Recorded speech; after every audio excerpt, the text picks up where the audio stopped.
And welcome back to Post-Game Content. I'm Nax. I'm here with my co-host, Nikel. How you doing today, Nikel?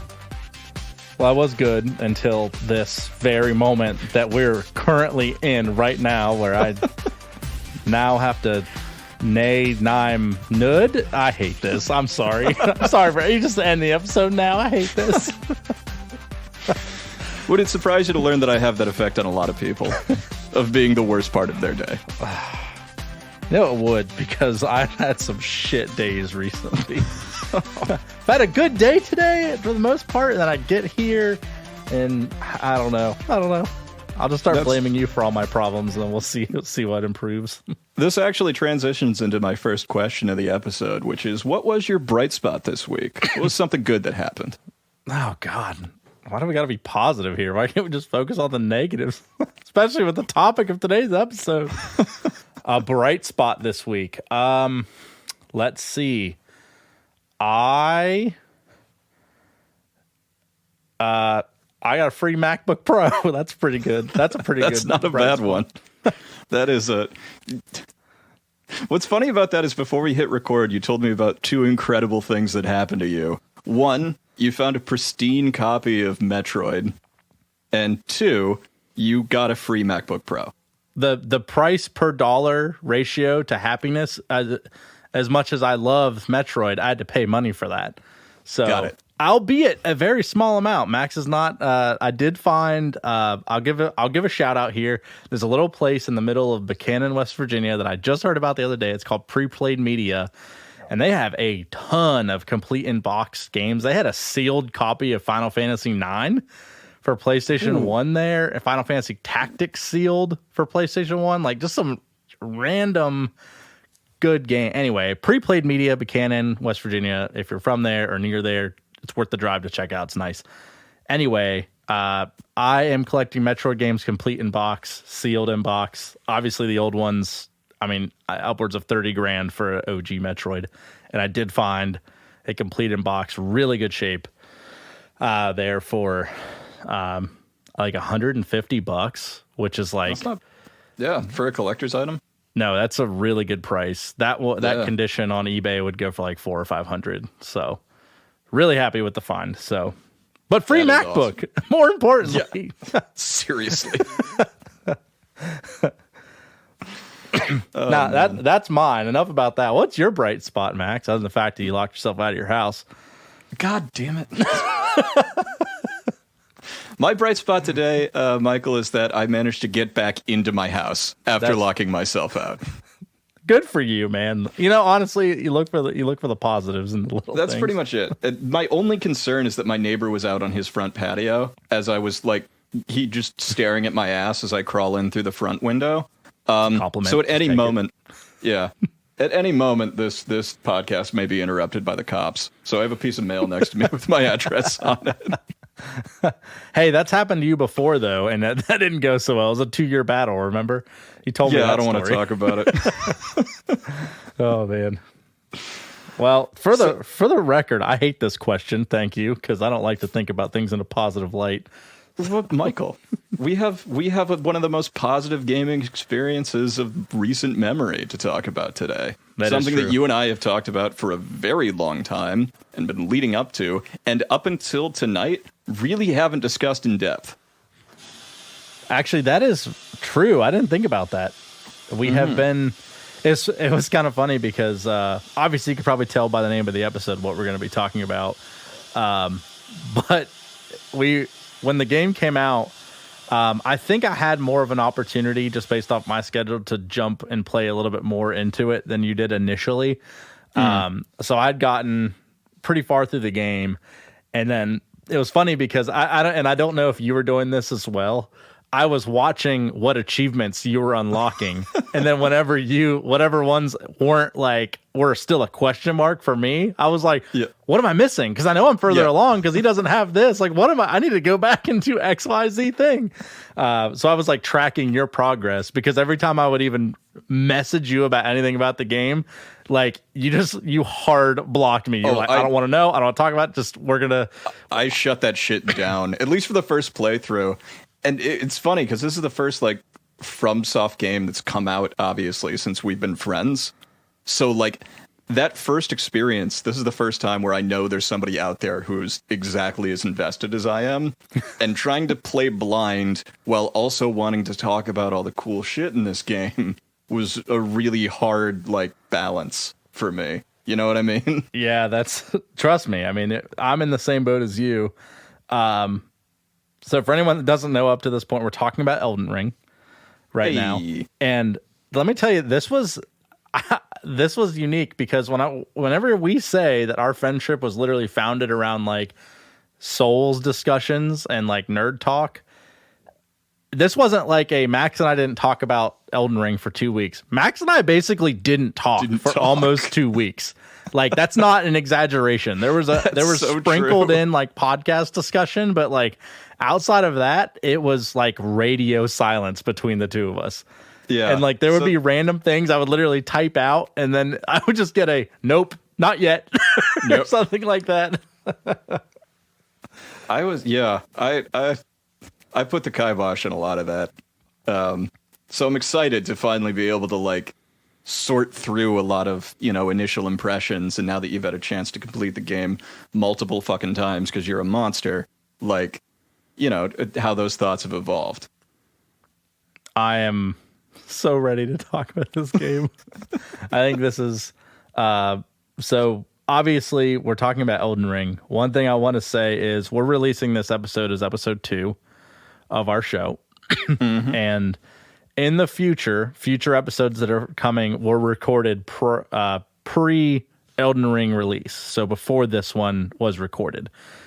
In a lot of those pre-show banters, before we get into whatever game we were discussing that evening, we talk about our hype for Elden Ring. So I actually like this because it'll be fun for people to hear what we think about the game and then hear about how amped we were for it to come out. It'll be kind of like a neat little homage to what was coming. It's like some Doc Brown shit. So. Basically, yeah, the moral of the story is even after you're finished with this episode, you're still not done hearing us talk about Elden Ring. Yeah. Get used to it. We're probably going to talk about it in every episode coming up, too. Used to it. So, for this episode, Michael, I think it's probably best that we sort of divvy out the conversation like this. I want to talk a little bit about the setting of Elden Ring, a little bit about the lore and maybe your first impressions coming into it.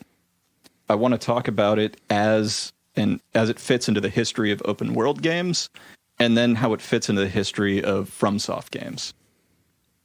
Okay. Yeah, I think that's a good place to start. Yeah. I mean, are we just going to jump into it now? You want to just dive in? I think we jump into it. Yeah. Okay.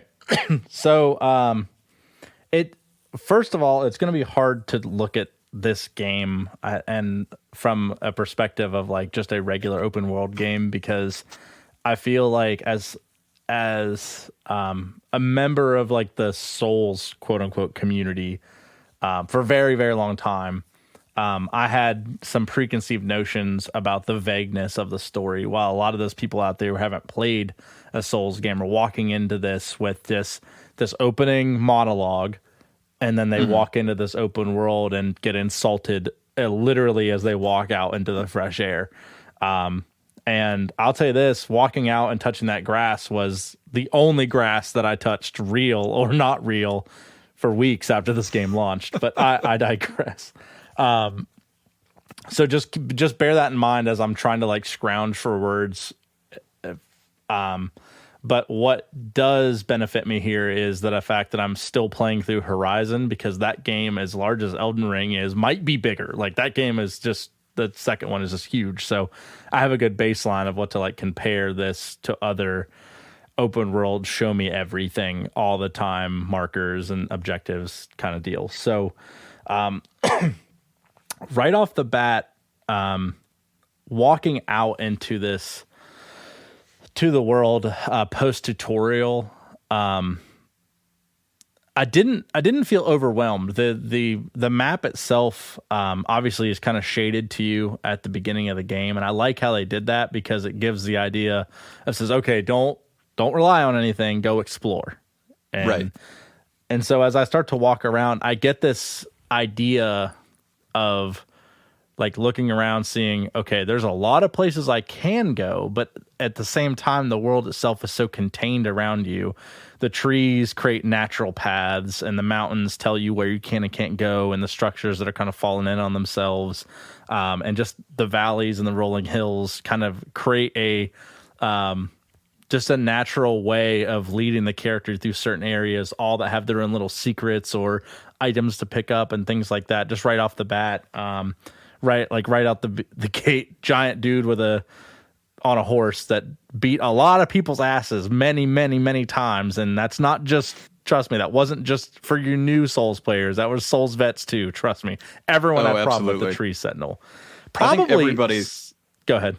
The first thing that everybody did is take a run at that motherfucker, get put in the dirt, and from there, there's like a 2-path progression, right? You either learn to move past him, or you beat your head against a wall for an hour just trying to get him down when you were still like level 1 or whatever. I'm not proud to say that I was the latter in that one, and I still didn't get Big same. Same. I ignorantly was like, I'm a Souls, I don't want to say veteran because I hate when people say I'm a Souls vet. I'm a Souls player. This is supposed to be hard. I will get this. He's right here at the beginning. I should be able to beat this guy. And right there, they do the first job of saying, this is an open world that you walked into. This area is not a tutorial area. This is another part of this lush open world, and you just happen to be a part of it right now. So I think they did a good job of framing that like right off the bat. I love the characters that they immediately introduce you to. I don't know the guy's name. I'm going to be honest. There's probably like, outside of like bosses, there's probably like 3 NPCs names that I can remember. That's about where I'm at. I remember White Mask because he has a white mask. Is that his name? The guy that calls you maidenless right when you walk out? It's White Mask something or other, but his title is White Mask. Gotcha. I didn't spend enough time. Who says, how come you ain't got no bitches? Yeah, he literally calls you maidenless and pretty much tells you should probably just go jump off a cliff and die. Like literally right off the bat. He calls you a sad virgin, which, probably not the first time that you've heard that. It definitely isn't for me. So nope, same. But it's funny because there's kind of like, as a new player to this game, whether you are a Souls player or not, the monologue at the beginning tells you that you are one of like the chosen, and you are there to try to claim the title of Elden Lord. So there's some importance to your character and why he's there in Limgrave at the start. Limgrave at the start. Yeah. To set the stage a little bit, Elden Ring takes place in a world called the Lands Between, that's divvied up into regions. And I guess those are kind of analogous to the different levels that we used to see in earlier Souls titles.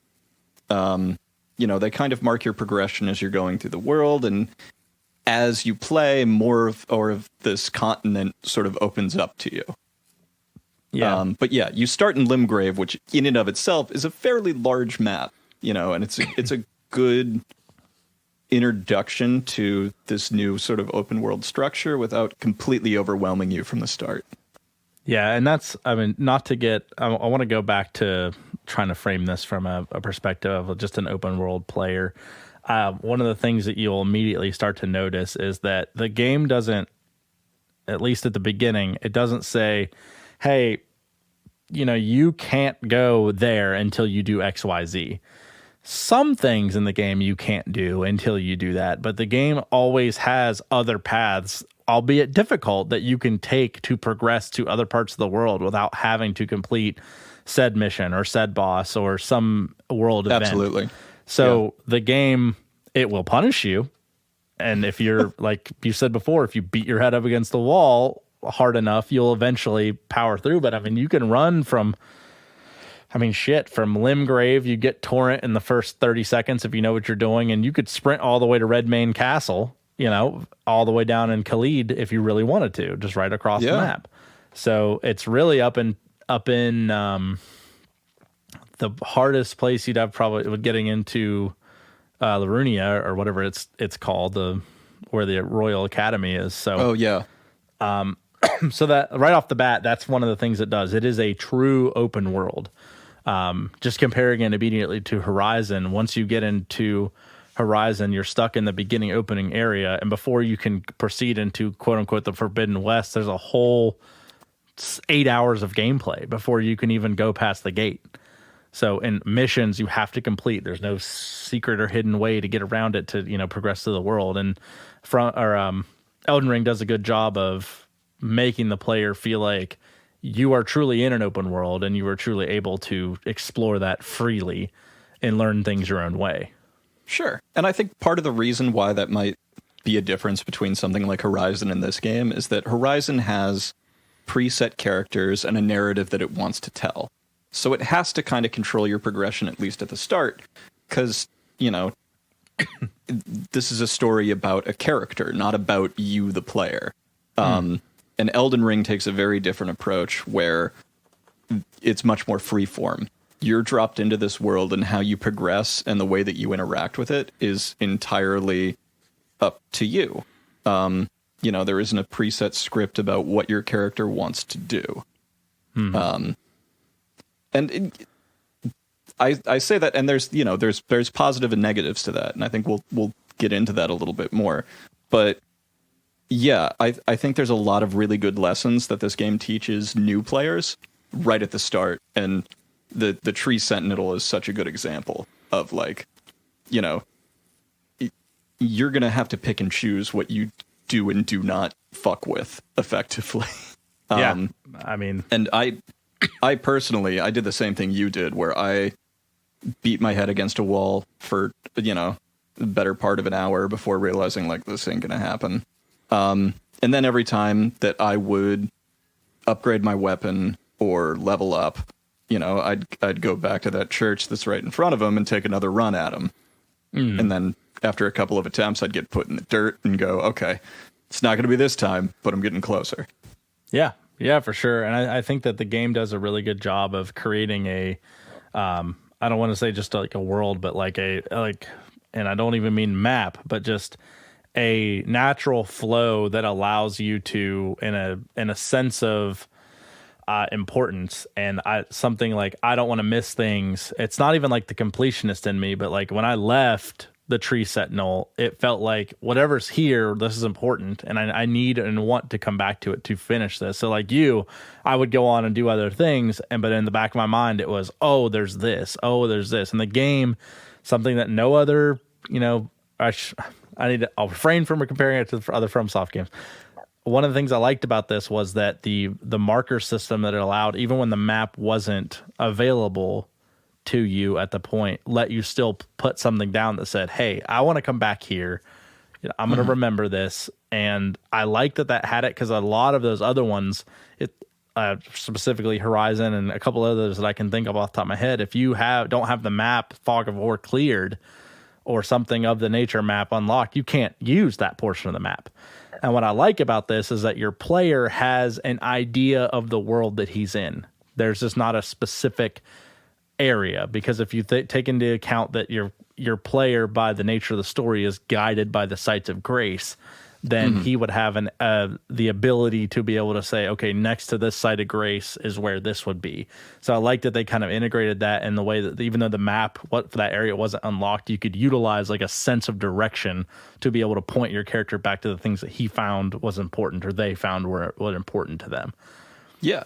Yeah, that's a great point. And I think the other thing that does, the ability to leave markers on the map, and you have some sort of, icons that you can drop down, and you basically have to create your own system for if I leave an image that looks like a skull here, I'm going to say that's bosses. From now on, whenever I put that down, that's where a boss is.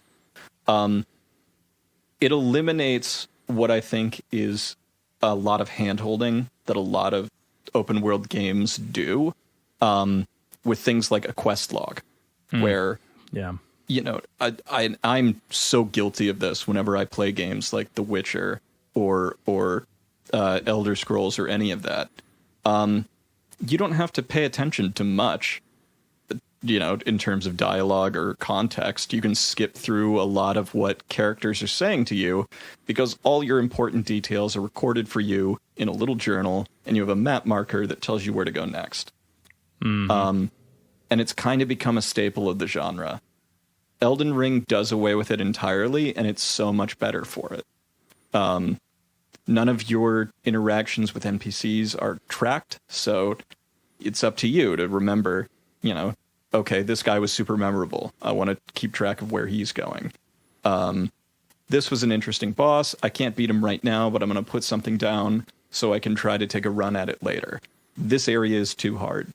Things like that feel much more natural because you're creating your own kind of quest rather than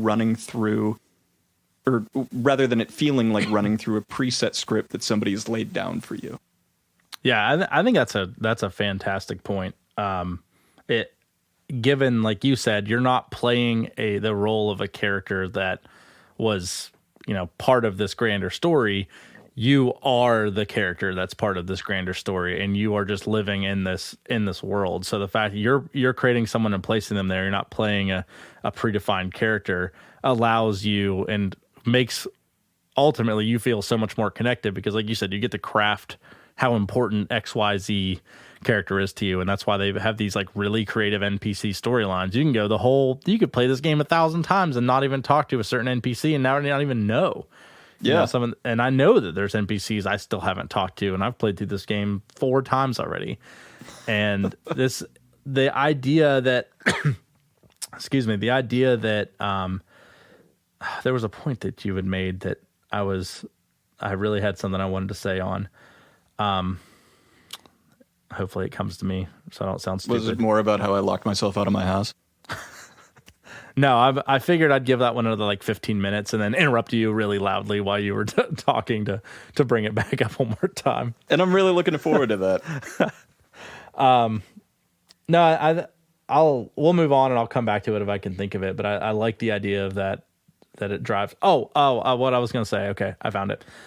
So the point about you, I like the waypoint system that it does have, and I think that's a good thing to bring up because, like you said, you can drop the markers on the map to come back to. The game has, and I loved how they did this because I thought this was so creative and kept you focused in the world. The game does have a waypoint system, but the typical waypoint system has this compass at the top of your screen that's like, hey, go this direction. And really think about this, listener. How many times whenever you're playing those games do you spend 75% of your journey watching the little golden arrow and making sure that you're on that straight line? You're barely paying attention to what you're running towards. Absolutely true. Yeah. And in this game, what it does is you will go on your map and you go, okay, I want to go here. This looks interesting. I want to go to this spot. You drop a waypoint, and instead of it giving you a golden emblem to follow, way off in the sky behind all the trees and the mountains, you'll just see a blue light that just it's coming down at that area. So instead of allowing you to focus, and if it's behind a tree, the marker will be gone. If it's behind a mountain, the marker will be behind the mountain, and you have to kind of get to it naturally. But what I like about this is that you have to stop, look up over the tree line, look up over the mountains, look up or down over the hills, and focus on the area that you're in, as opposed to something that's outside the context of the game itself to tell you where to go. You have to use the environments to find the path that you're going. You have to use and look around the mountains, around the trees to try to figure out how you're going to get there. So it just takes that extra level of immersion, putting you deeper into the game that other open world games just don't do. And your quest lines, the only thing I wanted to add to that was in the most recent update, they did add the ability to track NPCs where they're at, but it's by your last interaction with them. So if they've moved and you have not found them, that's where they've last been, and that's what your map will say, but they're not going to be there. Right. So that way, if you haven't finished a quest or something like that and you wanted to go back, I like that they did that because it's kind of like a mental note. Hey, I'm 75-25 on it. because I don't want to be a purist or anything, but like I like the idea of like natural remembering or marking it yourself. But the game does afford a little bit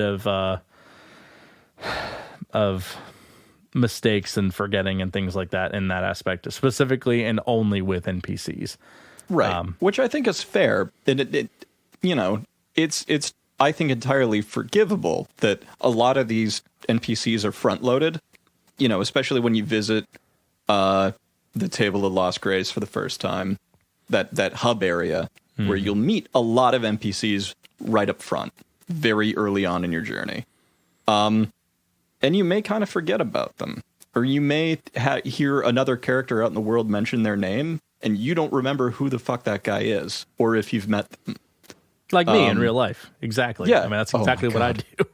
Dude, I didn't notice this until you said it, but I do the same thing in Elden Ring that I do when I'm meeting people at like parties and things, where my brain just like censors out when they say their name, where they're like, "Hey man, I'm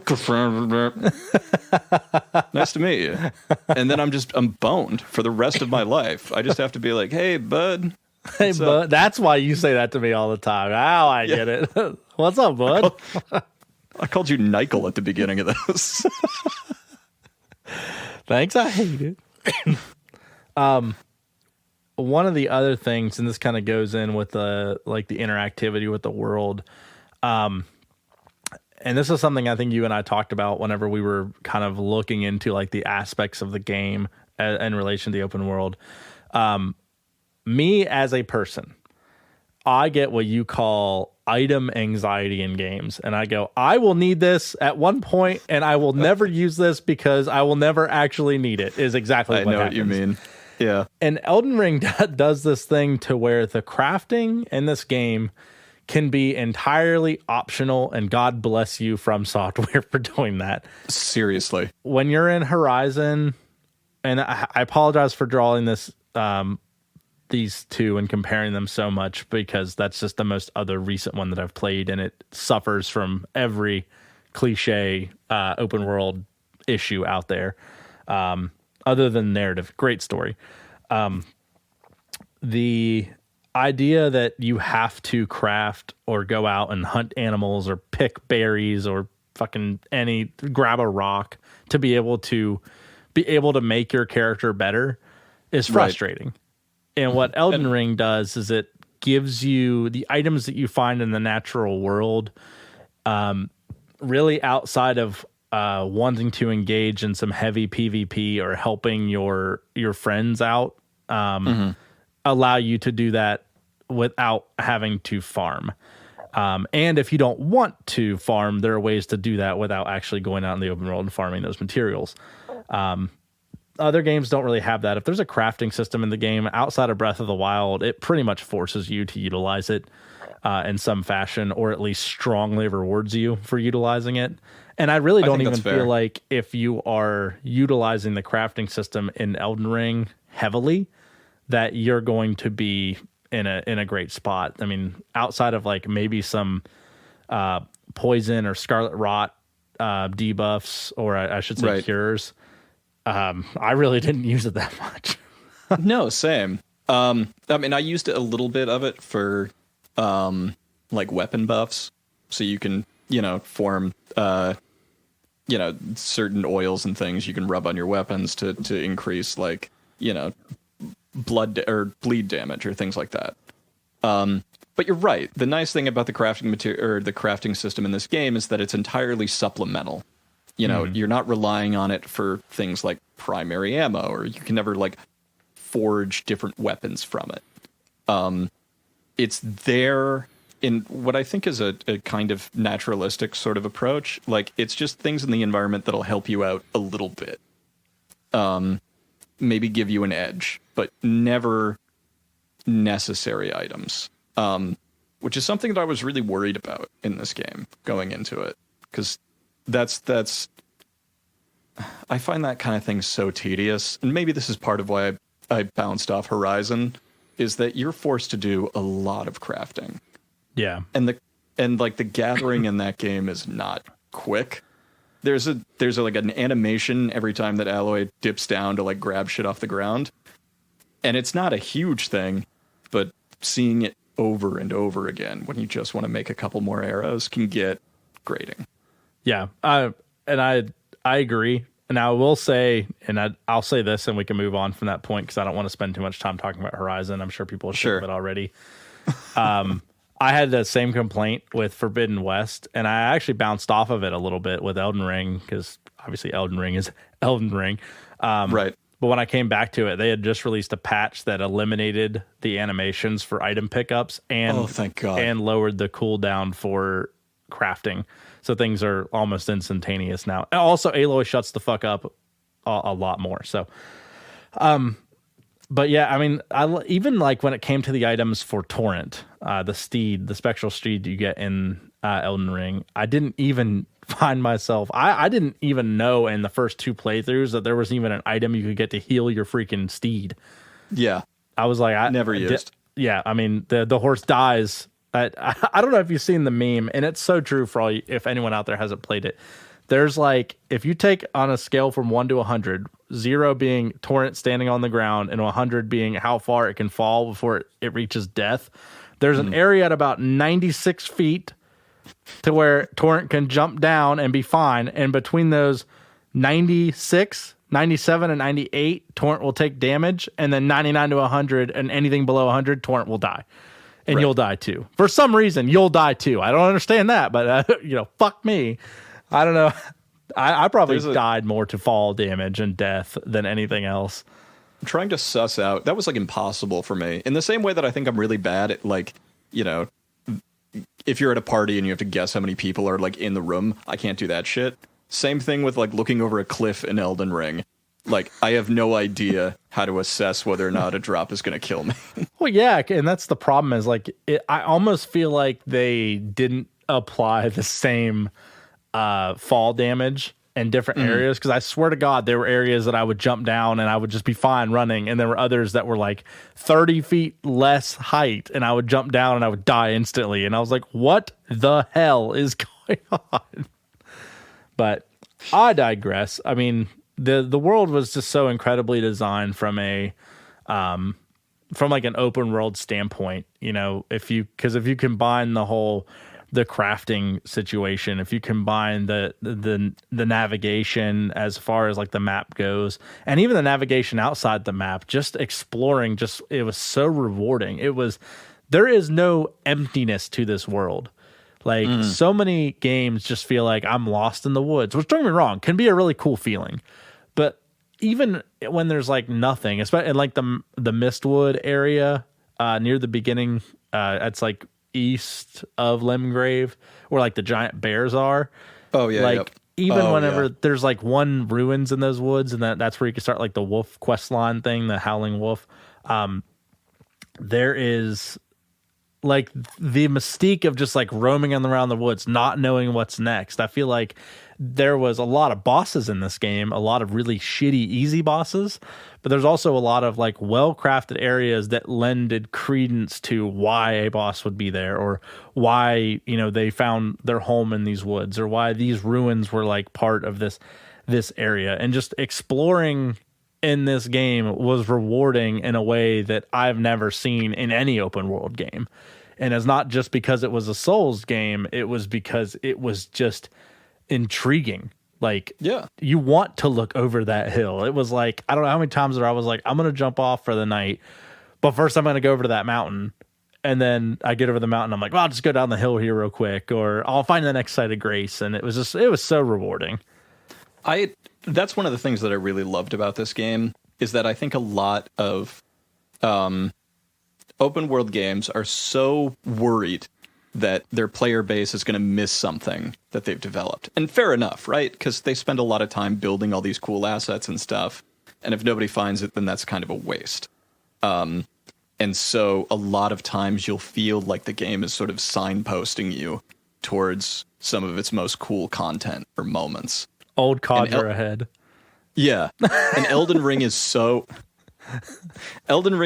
comfortable with hiding almost everything from you.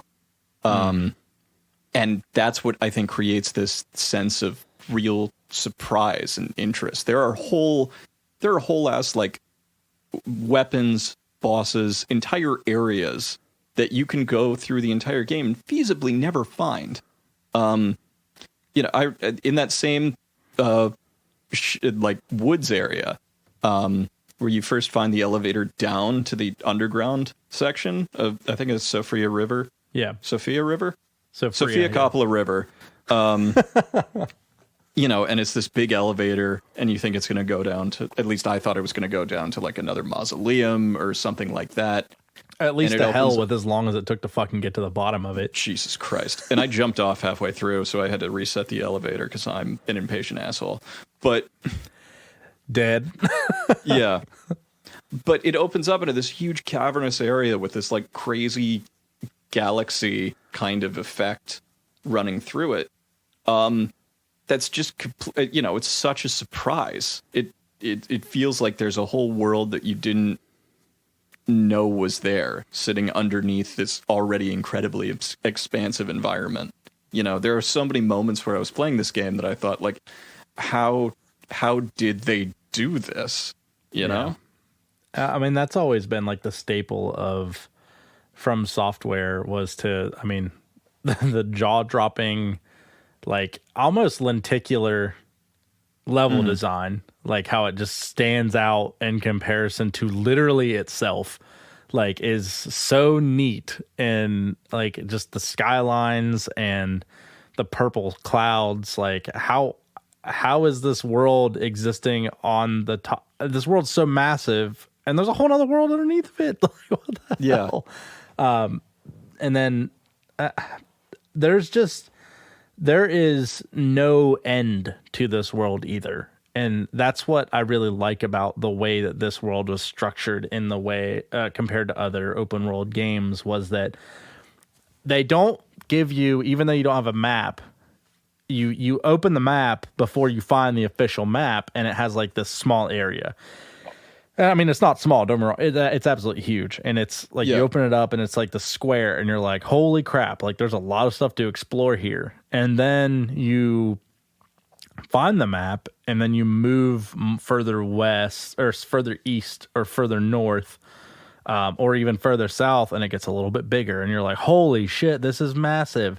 And then you realize that each one of those squares is like, as it slowly unfolds, is like 1/12 or 1/20th of the entirety of the map in this game. And it builds on itself so incredibly. And it allows you to take, and this is a phrase that you hear us say a lot in this game, it allows you to meet the game where it is and focus on the area that you're in, and not look at the scope of the game and go, wow, this game is absolutely breathtaking and how big it is.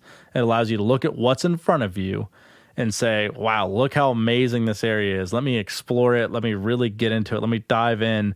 And then you progress to a new area and you go, oh my gosh, like there's just more I can do.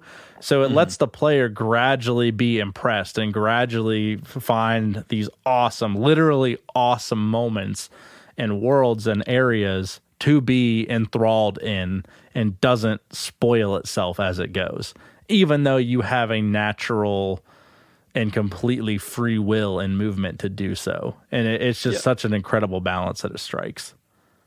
Yeah, I think a lot of what we talked about the different systems that go into this game is something that's almost well, I won't say it's unusual for FromSoft, but a lot of what's there is meant to empower the player.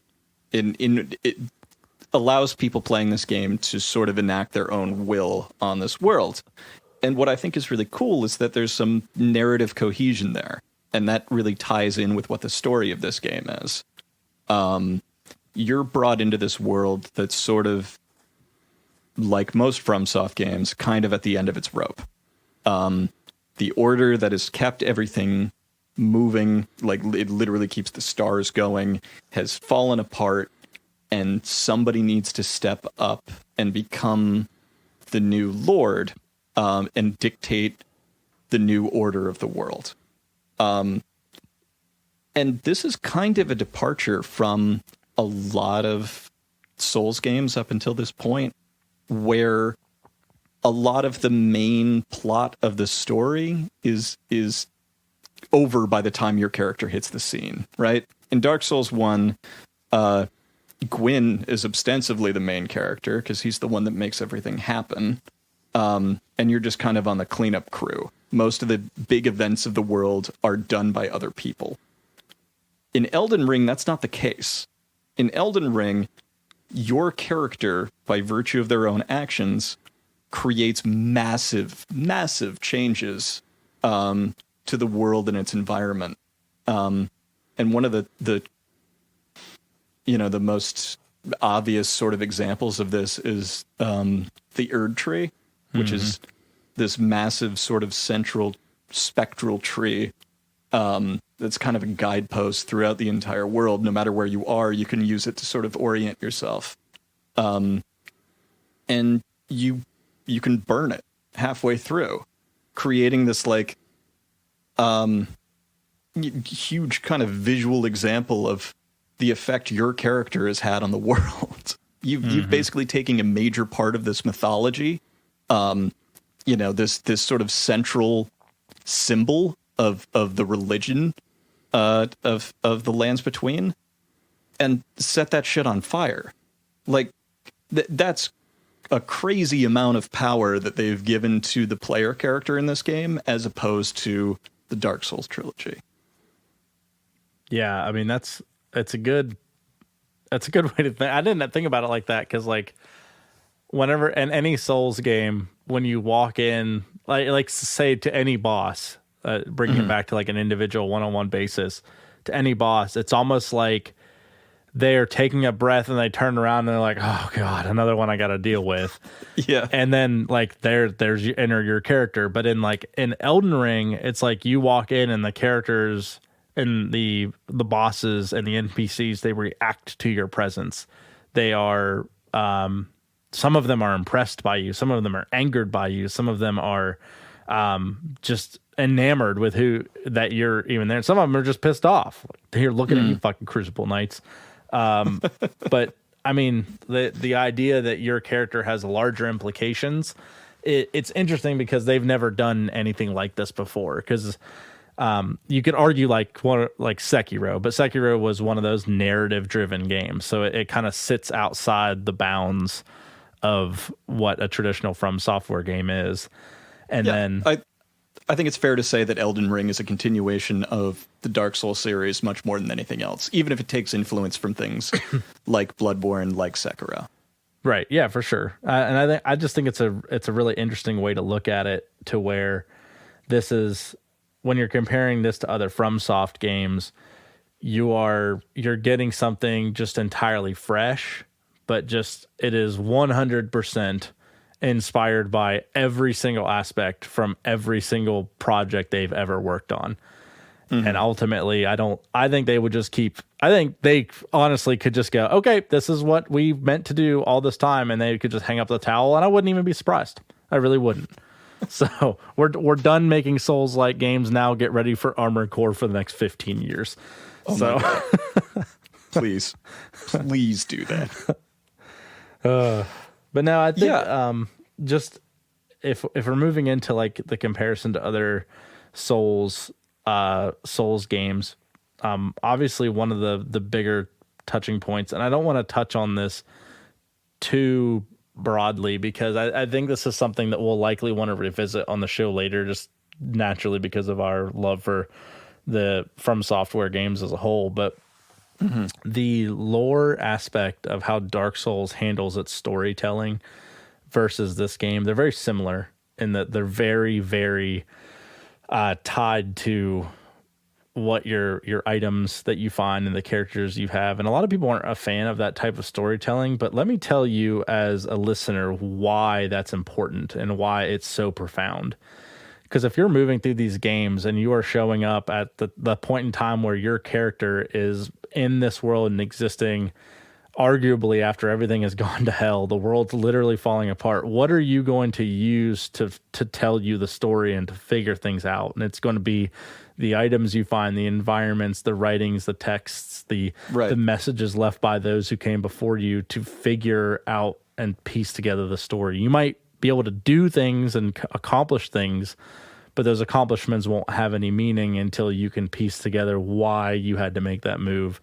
And Elden Ring is no different in that aspect. So the one thing I can say to anyone that's still playing this game, if you pick up an item outside of, I mean, I shouldn't even say that. Anything that you pick up, like, take the time to read the description. I know that can get tedious, but like, there's so much you can learn just from looking and reading about a weapon or armor set, or especially if you know it belonged to someone or it was like someone's armor set, or you found it near an NPC. Like, there's so much cool stuff that Souls games, and Elden Ring is no different, can tell you about the character. And the only thing I'll say about Elden Ring and how it compares to other Souls games in this aspect is that there is literally a whole circulating world, not just a small area that these games can tell these stories with. So it makes, not just the item and who it could be correlated to or what area it could be from. The world is all encompassing in this game. In the Souls games, you have distant lands with characters that come to a common area to exist and help tell the main story. But in this game, everyone exists in the lands between, outside, the old or ancient gods. Right. So this game is all encompassing and doesn't allow you to look, or doesn't afford the player the ability to look outside of the scope of the story it's trying to tell. And all in all, it makes the game feel that much more comprehensive, and tying that back into what we were talking about with how the player is part of the story and not playing a character that's part of the story. It really ties things together. And if you look and lean into the lore, you will feel so connected. And then whenever you get to the end of the game and get the chance to really actually choose an ending that resonates with the path that you actually chose for yourself, it makes it so much more impactful, regardless of the fact that every ending is only 15 seconds. So, sorry, I went on a soapbox there. I'll let Max take over. But No, I think that's good. But it also, the thing I wanted to add to that is that reading those item descriptions adds a whole different vector of value to the things that you pick up, right?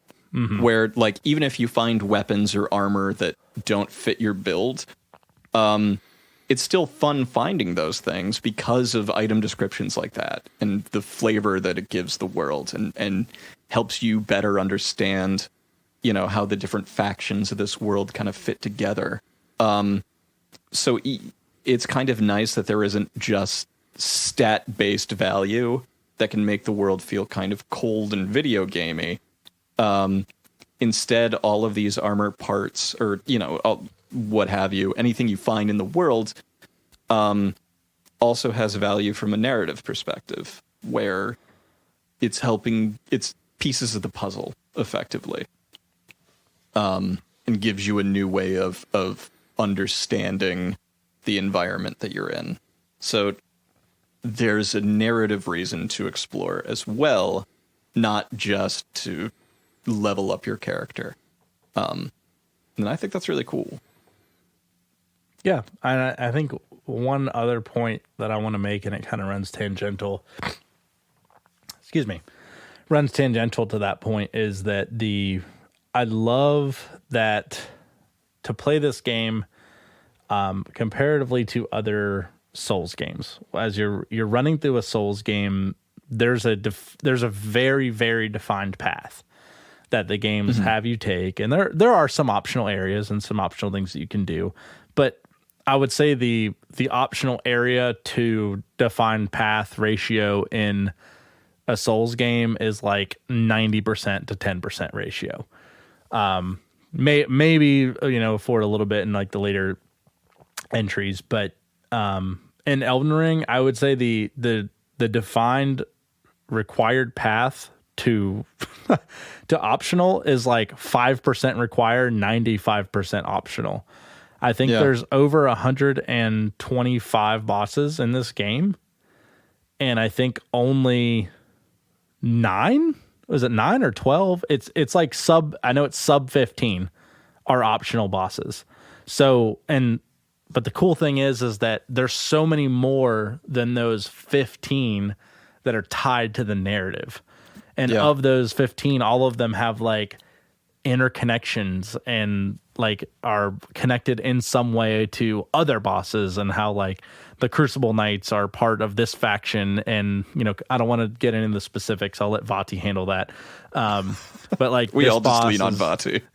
Hey, if we don't lean on Vaati for our Dark Souls lore, where would we be? I'm just tell me that. Max, you locked yourself out of your house, you piece of shit. There it is. 15 minutes on the dot. Look at that. But everything connects is all I'm trying to say. And I don't want to I could talk about this all night, but just my appreciation for the attention to detail. And I would pay good money to find out exactly how much influence George R. R. Martin had on this story, because honestly, I can't imagine that he did anything more than scribble a bunch of names on a napkin and hand it off to Miyazaki and the crew. Yeah, sure. That's got to be it, right? Because this is indistinguishable, as far as I'm concerned, from the way that FromSoft generally does business. Yeah. I heard a rumor today that every character's name starts with the letter G, the letter R, or the letter M, and I'm like, oh God, why is that true? Oh, you just bummed me out in such a significant way. That sucks. Listen, that happened to me and I hated it, so you have to live with this pain too. That's fair enough. So one of the things that I was looking at in preparation for this episode was an Ars Technica article that's about the history of open world games. And it's sort of funny looking back that, like, the idea of being an open world game, it kind of goes back to, like, the very beginnings of video games themselves, text-based video games and things, where you had an immense amount of freedom, and, like, that it's always been kind of a dream, I think. So there's been a lot of different attempts at this. When we moved into 3D, things like Super Mario 64 really started to, like, cash in on that kind of vision of just having a free-form 3D open space and letting a player navigate through it. Mm-hmm. And then we hit 2001. And 2001 is where Grand Theft Auto 3 came out. And I need to, like, mea culpa right off the bat here, because on previous episodes, I think when I've talked about this form of open world game before, I've always called it the Ubisoft model. And that's not strictly true, and I think lets Rockstar off the hook a little bit for really, like, creating this idea of a big map with icons glued all over it. There's a mini map and icons that are, like, lines that drive you from mission to mission, and repeated content.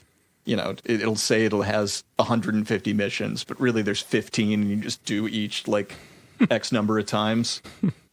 And you look at every open world game that's come out since then, and almost all of them have copped from that model. I bring all this up to say that I think in terms of open world game design, Elden Ring is such a different chapter. And shows that that's not what an open world game has to be. There's a lot of things where it just questions these sort of assumptions that other developers have made about what players want out of an open world, or what they can trust their players to understand and uncover. And so what I want to say before we transition to talking about it in the Souls games is that from an open world perspective, Elden Ring, I think, is such a landmark. It is such a huge moment, and I guarantee you we will see other developers try and emulate this kind of model going forward, and that can only mean good things, because it's pushing forward a different model than we've seen in the past. Yeah, and I'm as a player, obviously, it's so funny how this game was an expansion on so many things that we were all waiting for. It's like it's taking the Souls franchise to a new level in a new way. It's taking open world games in a new level to a new way. It's taking boss design to new levels and new ways. But what I like about this is the fact that like this, I feel this was the time for it, and it's so unique to be able to say that in the video game industry with any type of certainty, because people try new things all the time.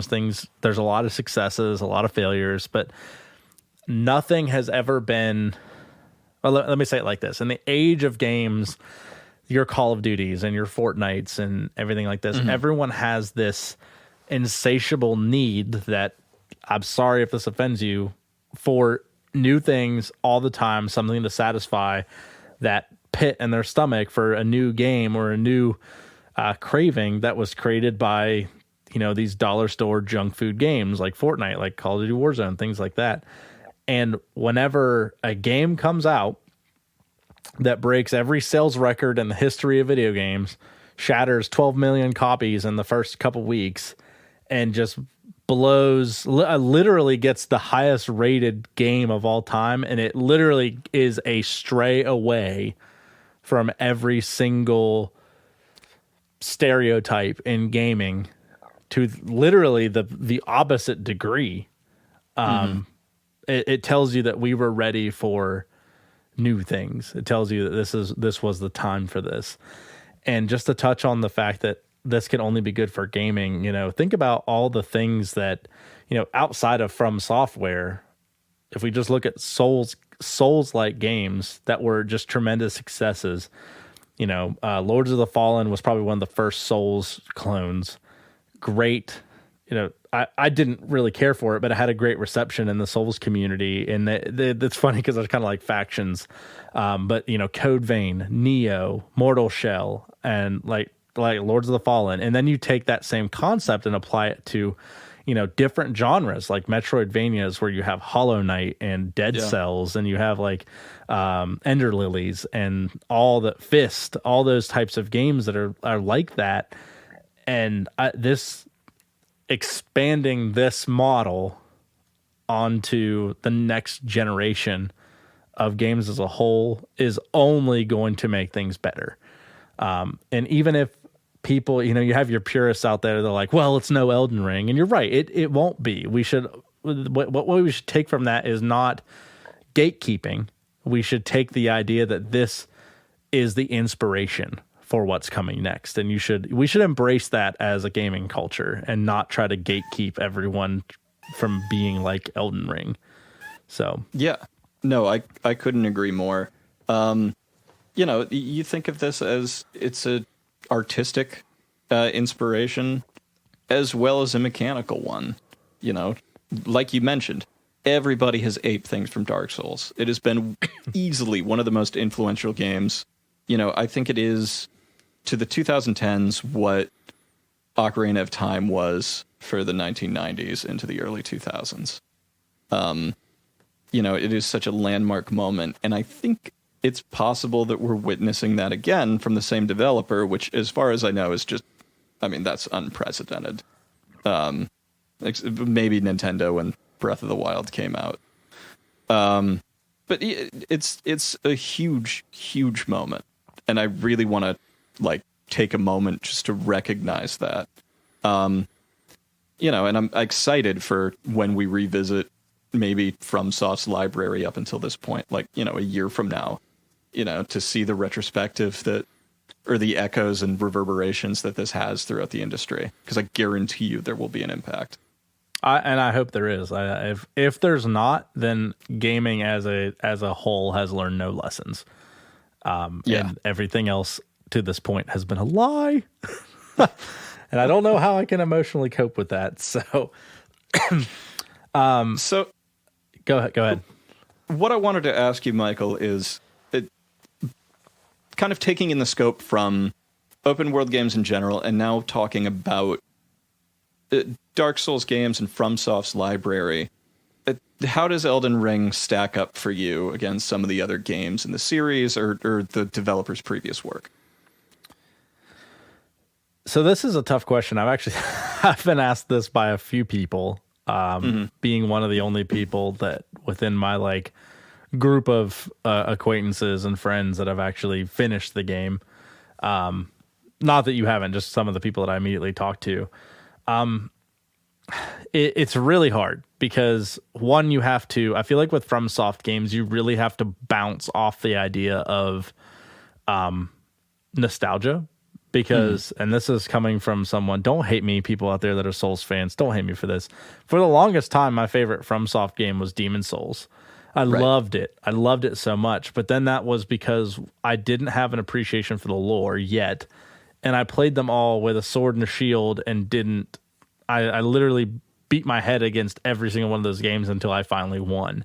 And so they were chores for me. I loved them, but they were chores for me. So now when I'm looking at them with this new light and this new way that I've played these games and the appreciation for the finer details, then I moved to Dark Souls 1.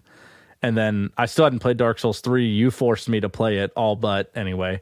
And that became quickly, one of my favorites, but it was because of how much I loved 1, because they're the same game. I'm you. Don't fight me. They're the same game, just faster.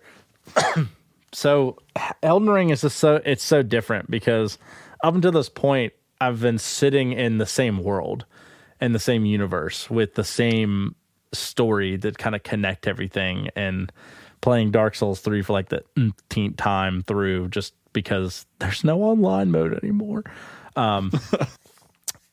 It's made me kind of realize that, Elden Ring has opened my eyes, as it should with the rest of the gaming community, to what truly makes a game viable isn't the same formula. It's perfecting the things, kind of like when we talked about Metroid Dread. It's perfecting the things that other people have done and pushing the finer details to the point of perfection. And to that note, I would have to argue that From Software has, I hope I'm wrong, don't get me wrong, I would have to say that From Software is peaked here. Like, this is probably their best entry. The storytelling is so pristine and so perfect. The boss battles are very meticulous and they're very intentional. The weapon and the attack delay is very intentional.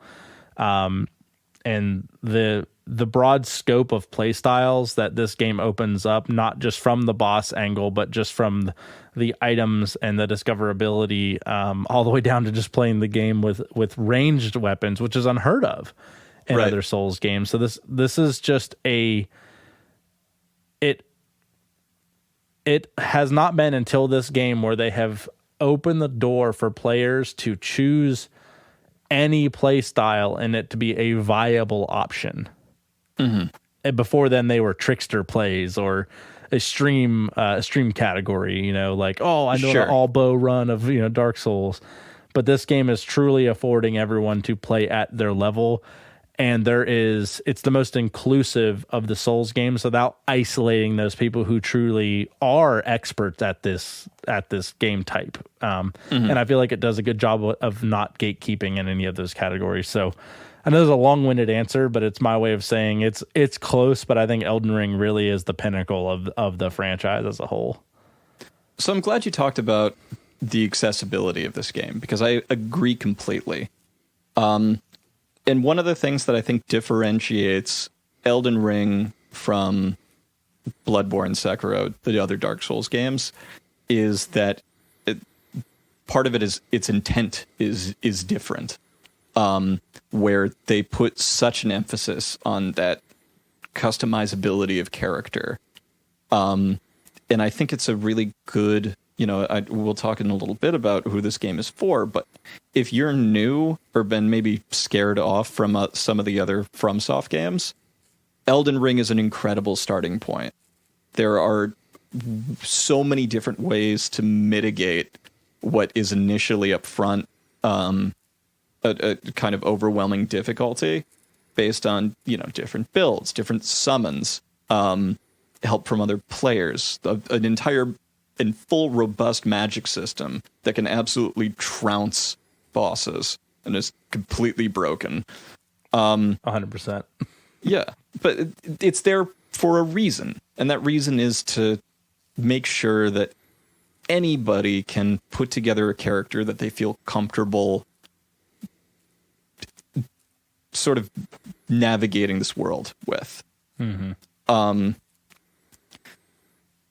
what I will say is that with that kind of focus, there is a trade-off.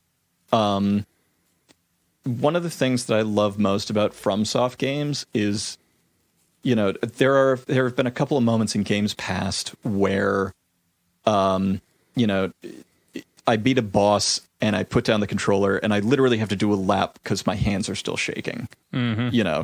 Where you just feel like you've been beating your head against the wall for so long and finally you got it down.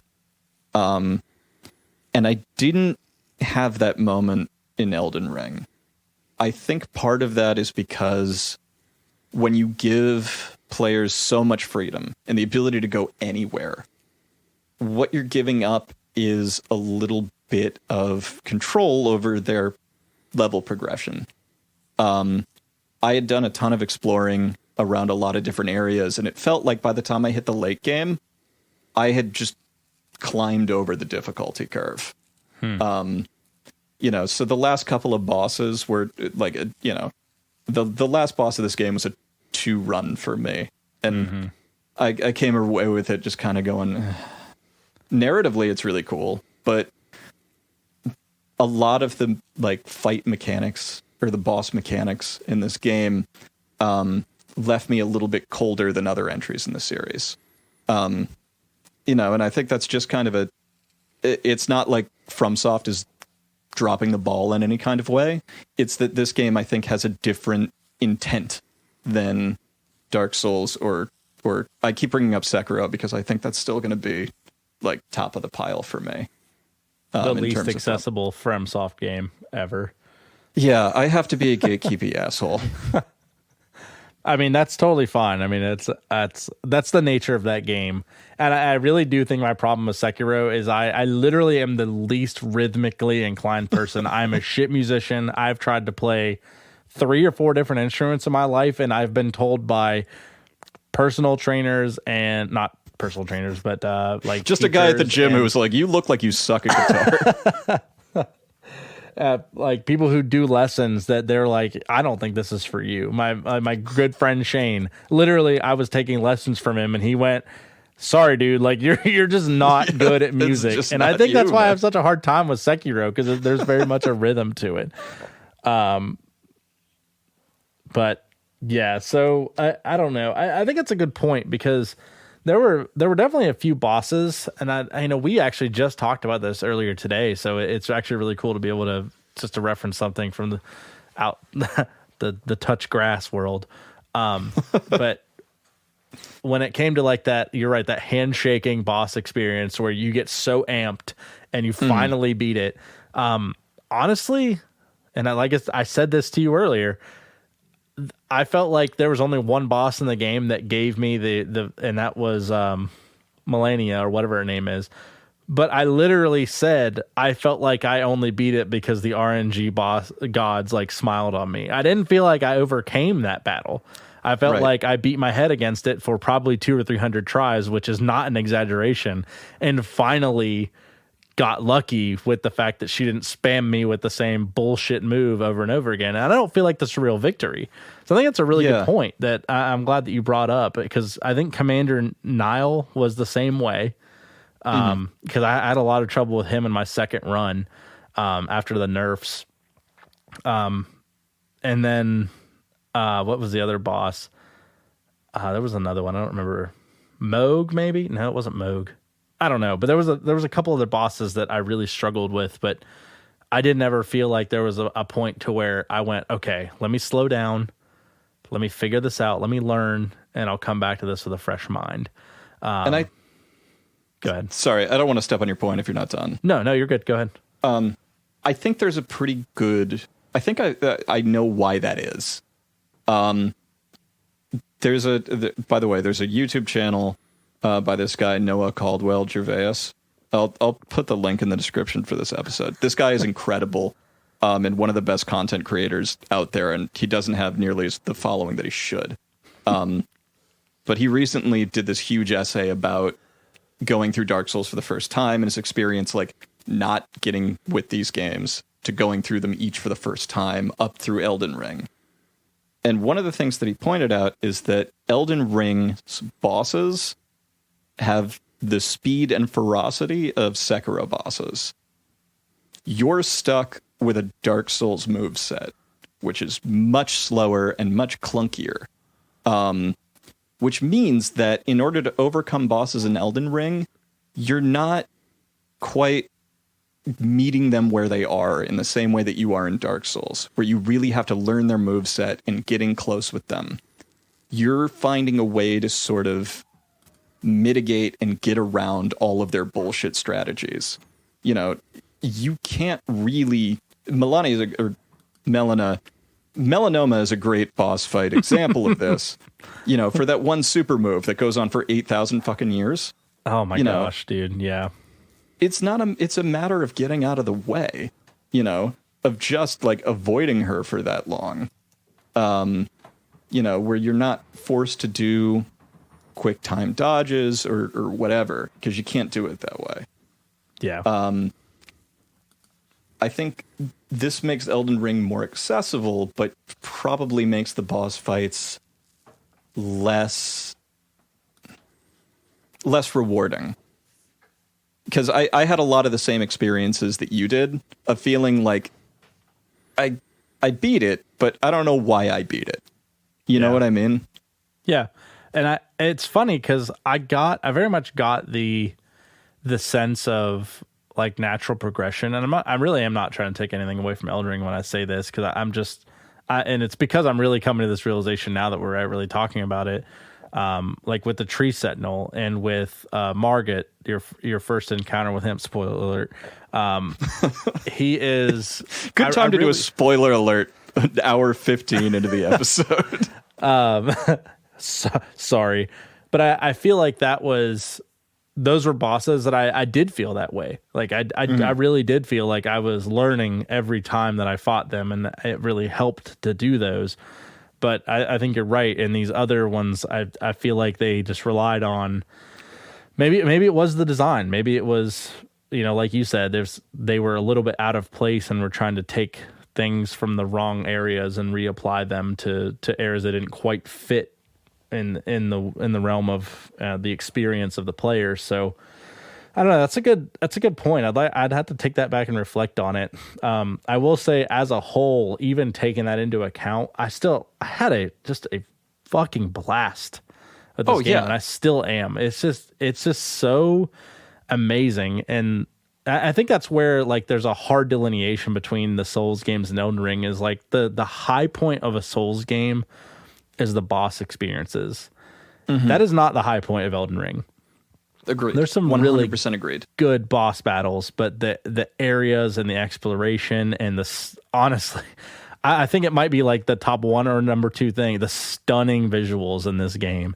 Not the graphics, the world that they created for you to look at. It's the art design. The art design is incredible. You know, going from any area apart from Caelid, fuck Caelid, is just jaw-droppingly gorgeous. And that, by the way, extends to both the enemy designs and the boss designs. You know, I think there are some problems with the mechanics. And I don't want to make it sound like I hate Elden Ring. I don't. This game is fucking incredible. But even where I think the boss fights lacked mechanically, their art design is fucking phenomenal. Yeah. Every single one of them is just dripping with personality. It's really just such an achievement. And you're right. I think in a lot of ways, FromSoft is at the top of their game here. And has done such a good job making all of these wacky ass characters feel like they fit cohesively into this world.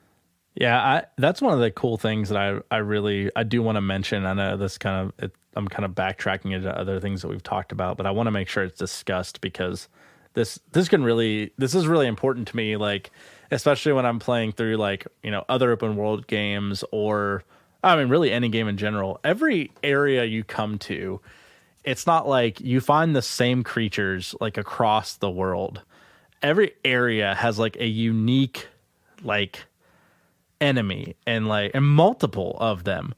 And whether it's the fucking creepy crawling 10-fingered hands or like the giant bird / dog things that you'll find in Caelid, or like just the bears, or every area just feels like it's teeming with life in its own, that make the world just so much more believable. And you need to stop and pay attention to those things, because there's lore reasons for it. There's artistic reasons for it. And all of those things just married together, narratively speaking, are just so amazing. And it's not often where you'll find a game where they don't reuse assets. And like, there are some enemies that are bigger than smaller, like the bears, or there's, they have some of those, like those monkey creatures, type creatures that you'll find across like the lands of Elden Ring. But it really makes the idea that the world is sprawling and things are repeated, because it's the same world. So they can but you get the idea that it's a natural evolution of movement across the world, or that, the things that exist in Caelid only exist there because that rotten, disgusting land that's there is the only place that's suitable for life for those rot creatures. They wouldn't be able to survive in other areas. And those things are never told to you in the game.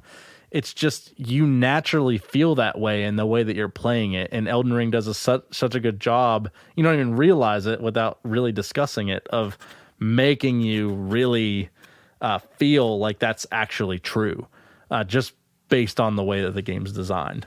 There's a lot of incredible environmental storytelling that goes on in this game, particularly in some of the, and we haven't really settled on a good term for these yet. Some people call them like the legacy dungeons. These are the parts of the game that feel much more like Dark Souls games. So like Stormvale Castle would fit very well into the old like Dark Souls model, where it's one area with a lot of verticality, and you're sort of, you get to have those moments of like, oh, this elevator leads back up to here, and have those clicks, which are kind of not few and far between in this game, but less so than we would have seen in previous entries. What I mean, particularly with Stormvale Castle, as you get closer to this confrontation with the king that lives here, you'll go from the outside barricades into this inner chamber, and you'll find like this huge butcher room where you have all these trussed up bodies, and they're all missing their limbs. It's super creepy, and it's kind of, you've seen the trailer for this game at this point, so you know where the fuck this is going. But when you finally get to the boss, you figure out what he needed all those limbs for. They've all been grafted onto him. And I love the fact that, like, rather than that just being a really cool character design, that element of his character has been thought about, like, how does he get all those limbs? Like, it's a huge part of, like, the environment as well. And, like, these people that go out and hunt, like, get, like, sacrifices for him. What I like about FromSoft games is that things don't just stop at like, this would be a really cool character, we'll make him have this creepy element to him, and that's as far as it goes. They always think a little bit further than that about the implications that has for the character and the world that's around them. Yeah, and then they go backwards and go, okay, how did it get to that? And what creatures were there before him? And how did he get there? It's just, everything is just so freaking well thought out. It's just a credit to Miyazaki. I'm not going to give you any credit, George R. R. Martin. Fuck you. You ruined my life once. So I bet at some point, I don't know, maybe we'll sometimes figure out, like...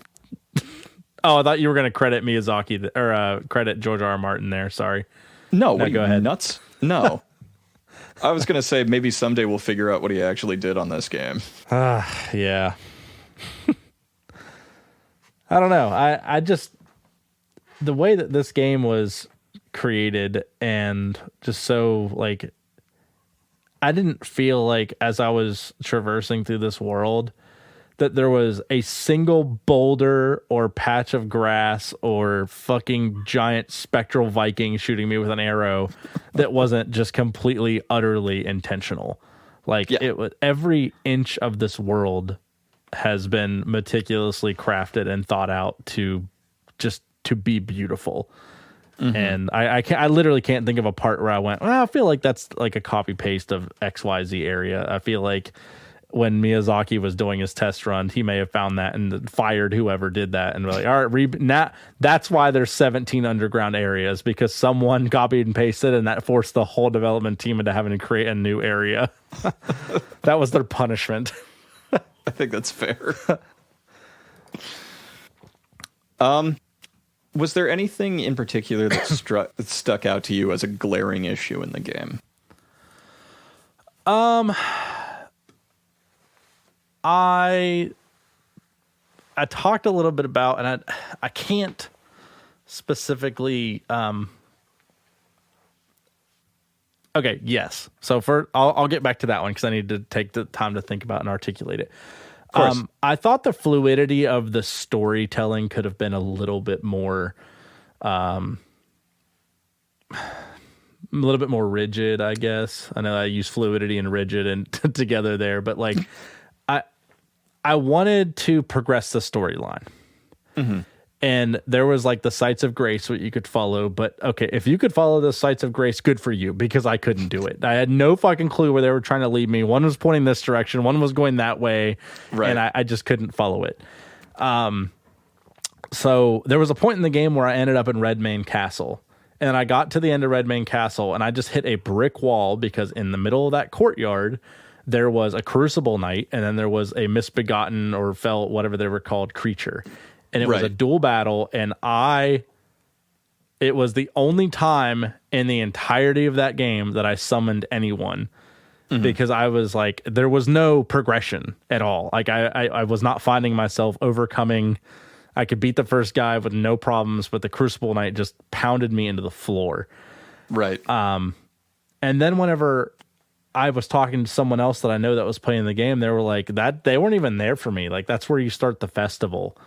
And I was like, what fucking festival are you talking about? And then I get up there and there's, fight me if you think I'm wrong, that's Slave Knight Gale sitting in that fucking chair.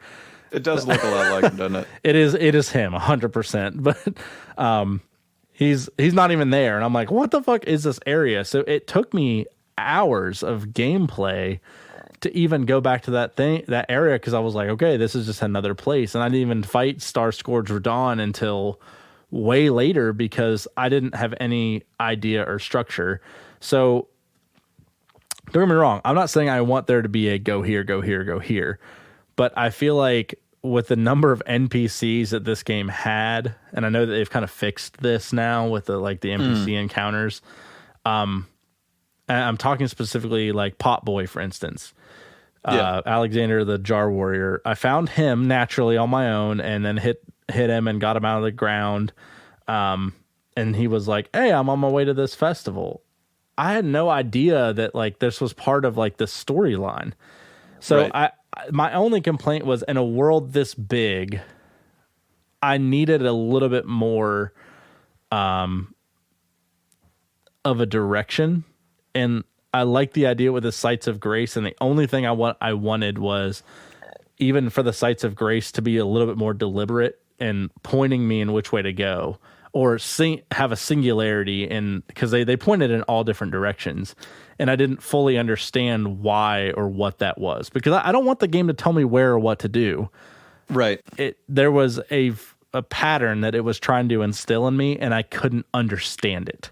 I think that's and I still don't understand it. So, because I'm pretty sure that the Sites of Grace point not only to like the main storyline quest, but also can point you towards like some different side quests and things. But there's no differentiation between which ones are pointing you towards the main quest and which to the side quests. And it would be nice if like either make that a difference in like, you know, the color of the light that's pointing you or something like that. Or just don't point me towards the side quests. Just, you know, single point of truth, like, if I wanted to follow the main story, this is the path you take. Yeah, and and the reason I like that is because, or a reason I think that's an improvement that the game could have, is because there was at no point was I following a Site of Grace that I felt like I was following a straight line. It was still just saying, hey, go that direction. That's a good way to go. And I was freely exploring. and I was finding my own way.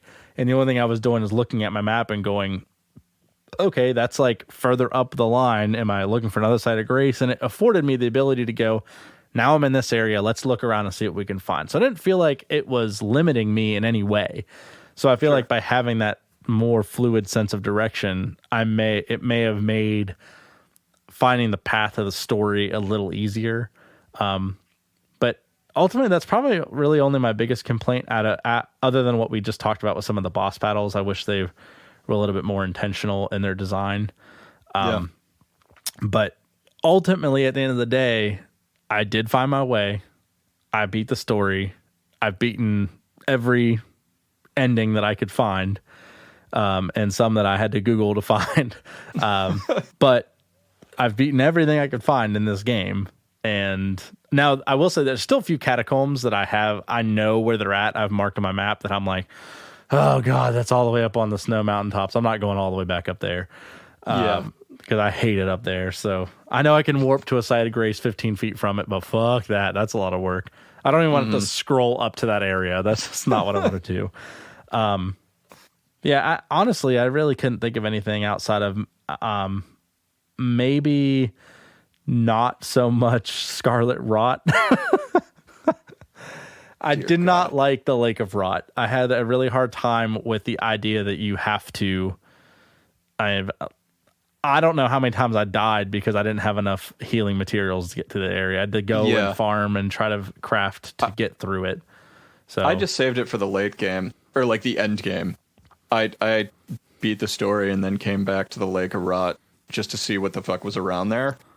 And spoiler alert, not that much. Yeah. I think Ronnie's quest line is the only thing that's really like important to that area. Well, yeah, but you can kind of get through it. I trucked through it to get to the site of grace on the other side. Oh, okay. You mean like out in... I didn't go around. I know there's like one of those like boss dragonkin warrior things like in the rot, and I saw him and I was like, no, that guy's just going to stay there. He can rest in peace forever. I don't care. Which, by the way, if there's any weeaboos listening to this podcast, look at the enemy design for the dragonkin and tell me that's not an EVA unit from Neon Genesis Evangelion. Because I'm 90% sure that's where that came from. Apologies for anybody who doesn't watch anime. And also, good for you. You've made good choices with your life. I know Evangelion because of my friend Mike Roos. He has tried to get me to watch that many times. He actually has like these like... Yeah, I think he has like 6 or 7 of them now, but they're like 35 to 40 inch statues of each of the like EVA units or whatever they're called. Yeah, and he sends me photos of them every time a new one comes in, and each of them are at least like $1,500. Yeah, that seems right. Anyway, don't worry. There's if that doesn't tickle your weeb fancy, there's always Ronnie for you. So, which by the way, is it Ranny or Ronnie? I always say Ronnie. I think I've said Ronnie. I think that seems right. I always like the idea of like male names that are said when you read them differently, even though they're said the same. They have like an entirely different meaning in my head, and I'm just like, it's like before this, it'd be like, wow, would I ever simp for someone named Ronnie? No, fuck no. And then it's like I play this game, and I'm like, oh god, Ronnie. Me and Blade gonna battle it out. Which one is it? Blade? I think it's Blathe, weirdly enough. Blathe? There's 2 D's at the end of his name. Yeah, but like, okay, the Ever, I think it's Gael. How do you say that? I've always said Evergoal. Jail. It's Everjail. Everjail? Mm-hmm. Well, guess I'll die. But it actually makes sense given what those things are, an actual like prison. That makes sense. Yeah. Yeah, I liked those. I thought that was like a unique take on, hey, we just want to throw another fucking random boss battle or yeah, exactly. Like I don't know. I like them. I wish they were okay. Well, first of all, let's back up a little bit because there's a few that like a few things in this game where they have like these puzzle like aspects. And I don't know if you did this one or not. And the Rise of the Albinarics, where you finish Ronnie's questline at the top of that mountain. Yep. First of all, I beat my head off a wall trying to figure out how to get up there before I realized and finished the quest line and actually got up there. Very frustrating. But when I got up there, at the bottom part of that area, there's a church with the puzzle you have to solve to get in there, where you have to find the 3 wise beasts and hit them. And there's these 3 dogs, LOL, that you have to. I don't know if you're privy to that. No, of course, what do you? Okay. Yeah, I'm just saying you're on Reddit. You should know, but if you didn't, I just wanted to make sure. So these 3 turtles that you have to find. So the first 2 were like one's on the side of the hill, one's on like over this little embankment. This felt so fucking out of place to me. There's the 3rd turtle is just gleefully floating with a giant ass smile on his face over the area at the top of this windstream torrent, and I literally almost had a heart attack because I jumped up there and saw him and I was like, what the fuck? Like, I was like, this makes absolutely no sense. I hate it so much. Thanks. Guess I'll die. Like, I was so mad. I don't know. It was honestly like, and I know this is like such a small gripe, but it like broke the immersion for me. I was like, there's literally no reason this dude is floating in the air. Oh, dude, I am so willing to let. One of the things that I think gets kind of underappreciated about FromSoft is that they have a really good sense of humor. And like things like early on in Limgrave, when you're riding along towards Stormville for the first time. I don't know if this happened to you, but there were a couple of times where just a pack of wolves would just descend on me. Like, it seems like they just got dropped down into the environment. And I didn't know if it was a glitch or an intentional, but it was funny as shit. It's funny because when you're like, FromSoft is always really funny. The only thing I'm having like PTSD moments of like Dark Souls 1 lore, and I'm like, funny. I don't see anything funny about this.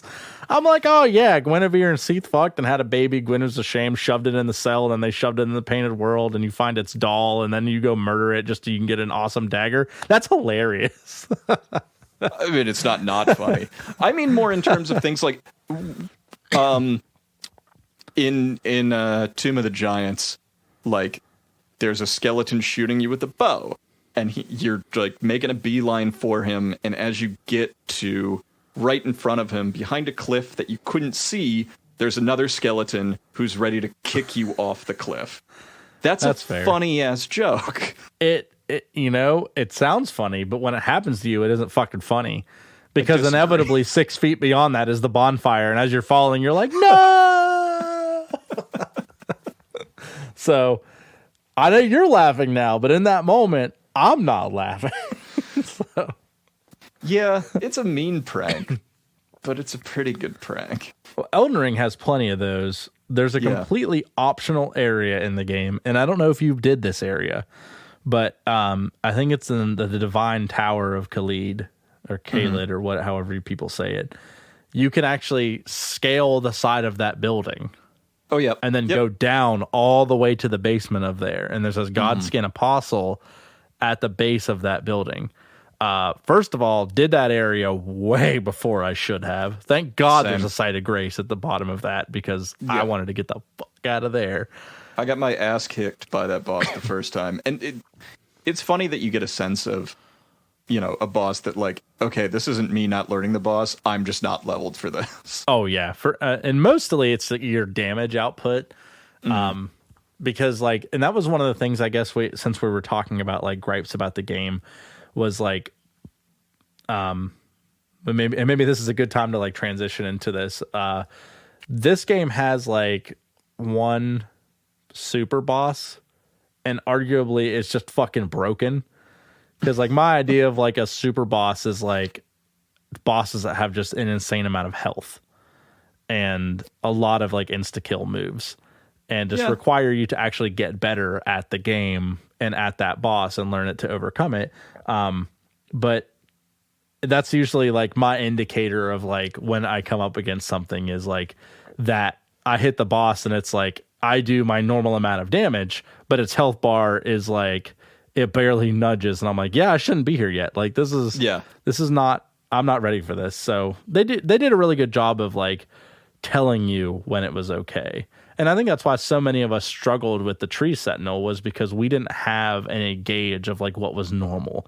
And not to mention his health bar moved relatively well whenever you hit him. It was just whenever he hits you, you have no vigor points yet. So whenever you get hit, your health bar is like all the way down. So if you've gotten to this point in the podcast and you're, in the middle of going through this game and kind of struggling with this, I would say like my guiding principle for this problem was if I hit a boss and I could consistently get their health halfway down, I had a pretty good sense that I can probably finish the job. If I was struggling to get to that halfway point on their health bar, I would like just fuck off and find something else to do. Yeah, and I think that's a good point, because whenever you compare that to other Souls games, and we kind of touched on this, you could obviously go back and relevel and play. This game allowed the player to go off and do and find new, fun, enjoyable, amazing, awesome, incredible, breathtaking things to do and still have a great time. And other games were like, you either beat this boss to find that next cool breathtaking thing to do, or you go back and you do all that shit you just hated and slogged through to do it again. So that way you can get that, because like the high moments of other Souls games, like I said, are the bosses and overcoming those and the endorphin rush you get when you beat those.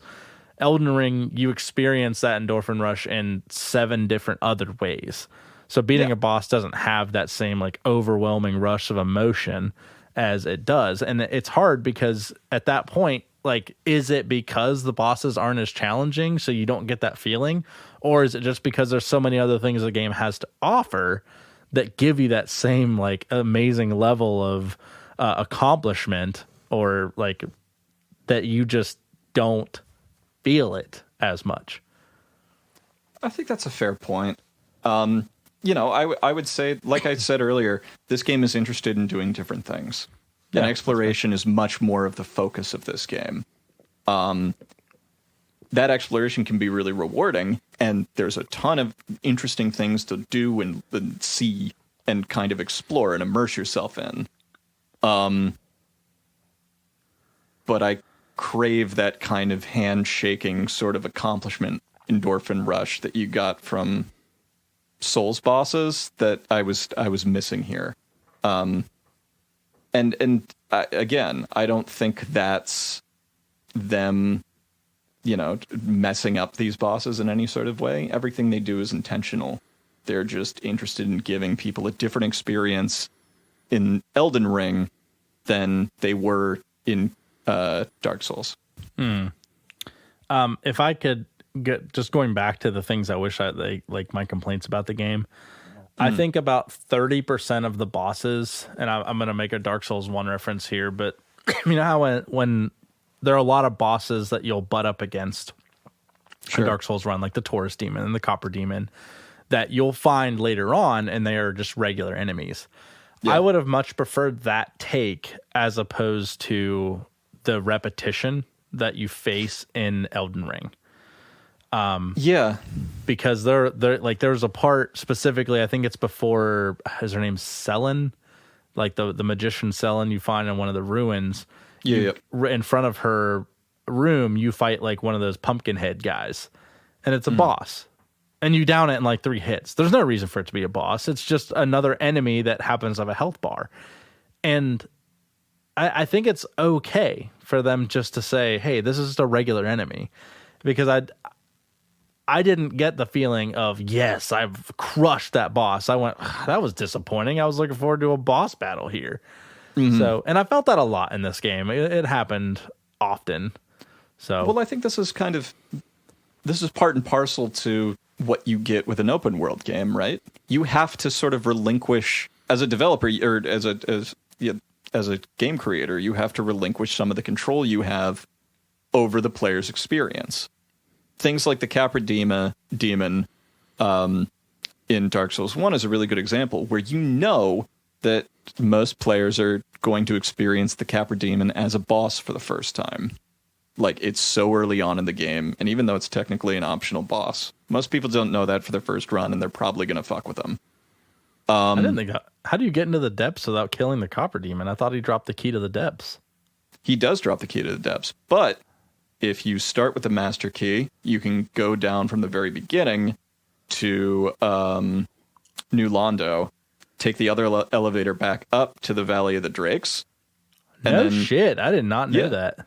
Oh, dude, yeah. I haven't done the depths like in a long time, just because that skip, you get to the bottom of Blighttown in like the first 3 hours or something. Holy crap. Anyway, sorry, go on. Anyway, but what I'm saying is that like that emotional kind of journey that you had there, where you're like, oh, it's this guy who was a boss a million years ago. I'm going to kick his ass in now.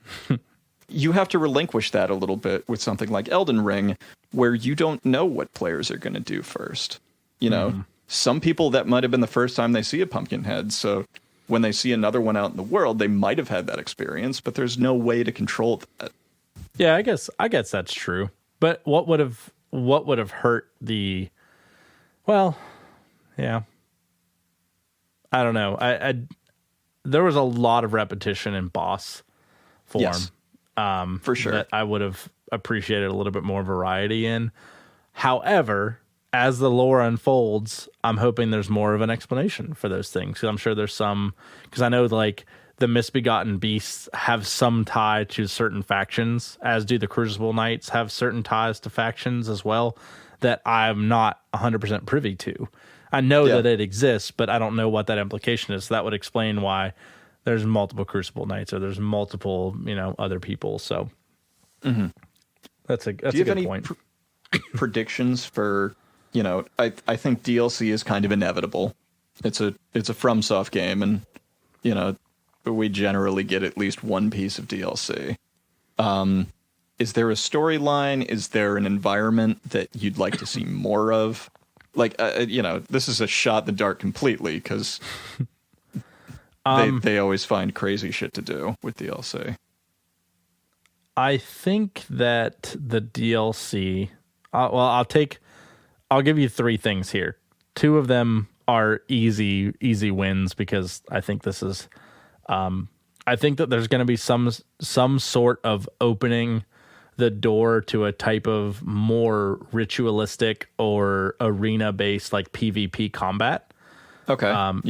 Just based off of the arenas that are very blatantly placed on the map that are closed off. Yeah, that's a great point. Yeah. So I think that there is an intentional use to that, and I think it's because, and this is so cool, I think it's just due to the nature of how PvP was handled in Dark Souls 3, and like how the internet literally came together to form these fight clubs, and they're just known places that are not, they don't have any PvP implication whatsoever, that just are hubs for PvP. Yeah. For instance, in Dark Souls 1, right outside of Artorias' arena, that is an infamous PvP hot zone. Or in Dark Souls 3, right after Pontiff Sullivan's arena, infamous PvP hot zones. Not even when you get into the Aldred Faithful, just right outside of his arena, there's like a little PvP zone. So I think that with Elden Ring, they're really gonna do the fans a service and honor that and say, hey, this is a great area we're going to create a structure for you to come in and do those PvP, and you can come in and sit and watch in our arena and have that type of interaction that you're really craving. And we're going to create a space for you in this world that exists exclusively for Tarnished to come and kind of relish in each other's battles. And I think that's awesome. Like I agree. I probably won't ever take place in those because I'm hot trash at PvP, but I will gladly go and sit and watch other people who just are awesome and see, if nothing else, just to see the cool shit that I haven't found yet. Just like, oh God, like that's a sick sword. I need to go find more shit to do. Like that's just such a cool way to open up more aspects of the world to players that haven't explored it completely yet. So that's one. I think another would be, I think we're all curious about what the giant cloud in the middle of the map is. And I don't think it's any, I don't think it's an accident that all of the divine towers create like a hexagonal pattern that all intersect in the middle there. So I think that potentially after all the great runes are restored, I think that there could be some type of power. The lore hints deeply at like the great old ones and their connection to the Elden Ring, and how there's an interdependency on what's happening on the world to keep their powers alive. So there might be some type of interjection by the old ones, or how that opens up a world to like a new world, or like some DLC that you leave the lands between to the land of the gods or the land below. And the only other thing I would guess is, and this is pure conjecture, because I gave an absolute something I want to see and something that would be super ethereal, but it is called the Lands Between. And I want to know what the land is between. And I'm not a solid question. Well, I don't mean it to be like, obviously it is funny, but like I don't even mean it to be funny, because no, I know. If what my idea was, there are the lands between, and then there's wherever the old ones are, the ancient ones of the gods, so to speak, are connected to. Is there something below that? And will there, whatever DLC they have, will it connect the three, or will it provide any more information on these quote unquote lands between? That's a solid question. Yeah. One of the characters that I think I was sort of interested in, and I'll put my bet on for the DLC having some sort of connection to, is Mikola, Melania's twin brother, who apparently is in that gross egg that's behind Mog, that just has a hand like sticking out of it. Yeah. I think that character's so central to the lore, and not really explored upon, and doesn't make any kind of an appearance in this game. The first analog I thought of, or like the first parallel that I thought of, was Artorias from Dark Souls 1. It may be kind of hard to remember at this point that Artorias wasn't a part of the base game. He was mentioned a whole lot and a super central figure, but it wasn't until the DLC that we actually saw him, despite him being on the cover of the fucking box of the game. Listen, I know this is outside of the scope of what we're talking about, but I challenge anyone to walk into Dark Souls without looking at a tutorial and find your way into the DLC to that game. Such a good point. It's impossible. There's no way. Yeah, literally the first time I played through the game, when the DLC came out, I bought it on my PlayStation 3, and I contacted PlayStation and I said, the DLC does not work. I want my money back. And they refunded me. But years later, I realized it was not their fault. So I was just... Whoever was on the other end of that phone was like, get good, scrub. Obviously not. I literally was like, I just don't understand what I'm doing wrong. If he would have told me, I would have been like, hell yeah, brother, thanks, and hung up. But no, I think you're right. I mean, and that just goes to, it's a testament to how FromSoft writes their games. It's not like other games where they add DLC and they're like, hey, like, check this out. This is new content. It's like, no, this content existed before. It just wasn't 100% necessary to tell the story. And we felt it might have, it was better digested after you get this first. And I think that only appreciates over time, where now I think the Artorias the Abyss DLC is part and parcel to what I would consider the Dark Souls experience, where you're not likely to skip over it. Same with Dark Souls 3 DLC. I think both so good. The Ring City, I think, is such an incredible expansion and one of my favorite environments that they've built. Yes, I agree. Yeah. So I think because, obviously, like everything they do, it's incredibly well thought out. The DLC doesn't feel additional. It just feels like sort of deepening the lore that's already there. Yeah. And like I said, it never feels like an afterthought. It feels like this was developed in tandem with the game, but from a digestible story point, we need you to swallow this first so you can appreciate this more. Right. I think, yeah, I think that's exactly it. Well, Michael, did you like this game, would you say? Nope, trash. 0 out of 10. Fuck this game. I mean, yeah. I mean, obviously, it was, you know, I don't know what to say. Yes. Yeah, I mean, without belaboring the point, I mean, I have not had this much fun with a game, and a lot of people compare this game to Horizon. The two I've seen it compared to the most, and it's probably just because it happened on the tail end of it, are Horizon, but more so Breath of the Wild, which is so weird to me. So fucking weird to me. But I think it's because of the distancing the game did to the previous entries in its aforementioned franchise.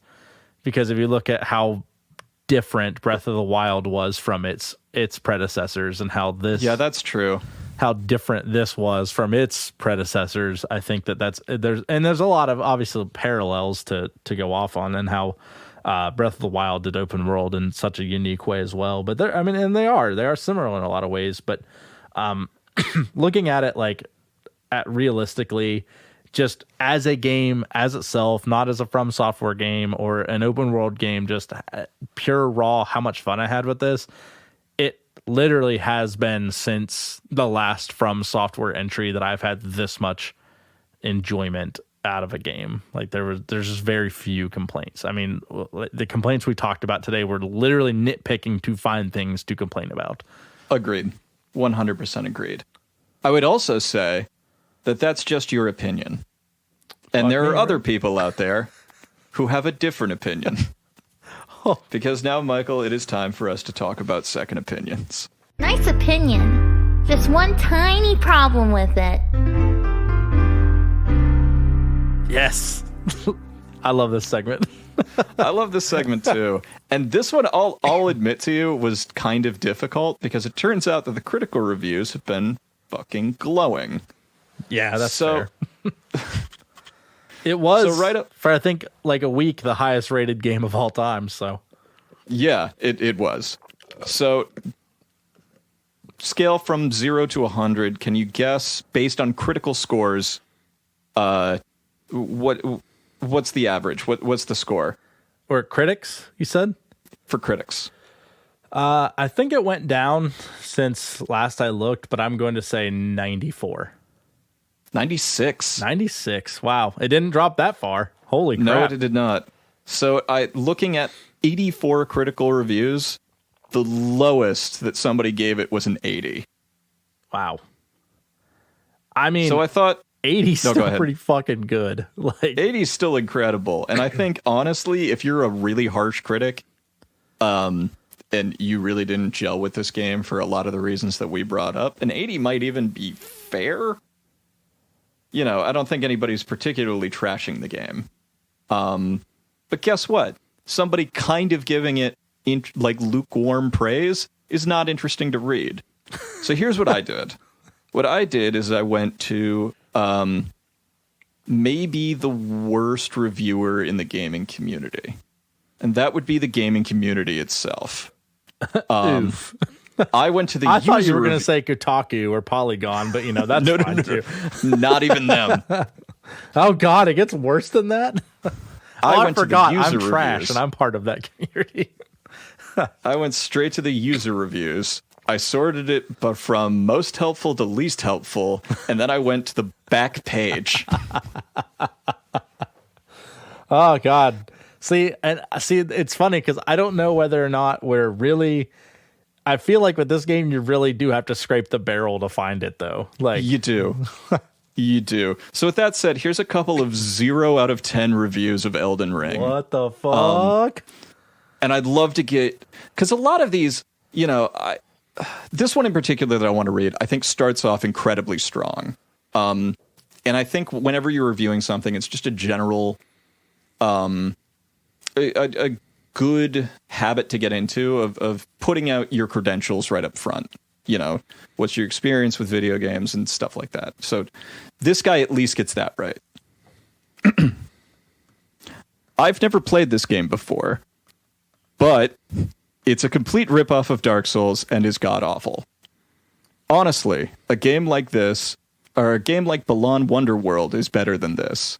The game graphics, and I want to stress here that graphics is spelled Graffics, are god-awful. I mean, Flash Isaac looks better than this. Don't butt this game. It's a complete and utter waste of money! ! So,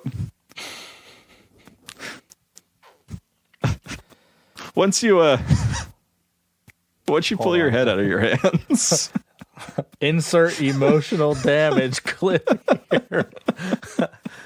Oh my gosh. Okay, so